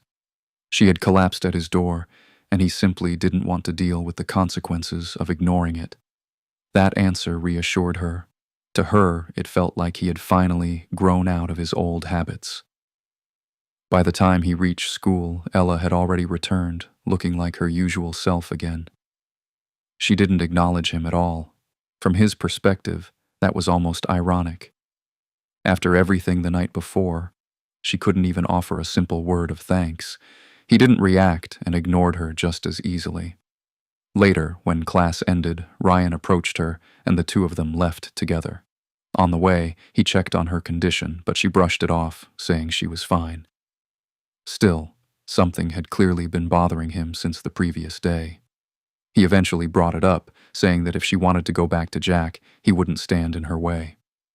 She shut that down immediately, stating clearly that she had no feelings left for him. What bothered her wasn't the past. It was seeing him move on so easily, especially with Sophia. Ryan accepted that and reassured her that he was on her side no matter what. She acknowledged it, but her thoughts were elsewhere. What had happened at home had left a deeper mark. Her father's actions made one thing clear: she couldn't let herself be used as a way to get money again. That was a line she wasn't willing to cross. From that point on, she kept her distance from Jack completely. She spent most of her time with Ryan, avoiding any unnecessary interaction. Jack, on the other hand, didn't pay attention to them anymore. His focus stayed on his studies.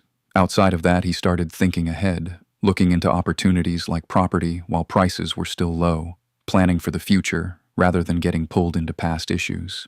A few days passed like that, steady and uneventful. One afternoon, he left school later than usual.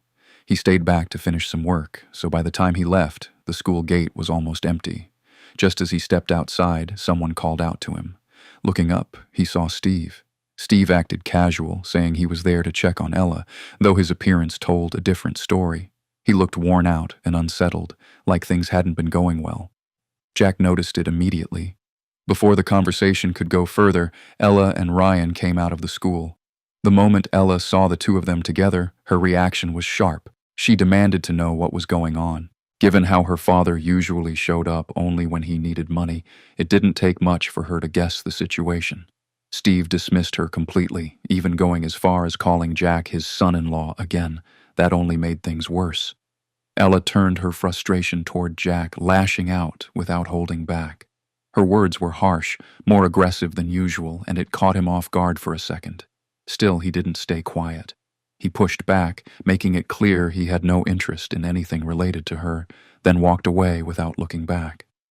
Steve tried to smooth things over, calling after him and promising to send Ella to him later, as if everything could still be fixed. But before he could follow, Ella stepped in front of him and blocked his path. From the car, Jack could see the tension clearly. Ella stood firm, her expression tight, refusing to let her father go any further. Steve turned on her immediately, frustrated that she had ruined what he saw as an opportunity. To him, everything had been simple before. When Jack was still involved, money had never been a problem. Now that support was gone, his attitude had completely changed. He demanded money again, but Ella didn't back down this time. She reminded him that he had already taken everything she had saved, even the money meant for her future. That only made him angrier. And here is the part 2 ends. If you want me to upload next part, please comment below and subscribe to the channel for more such video.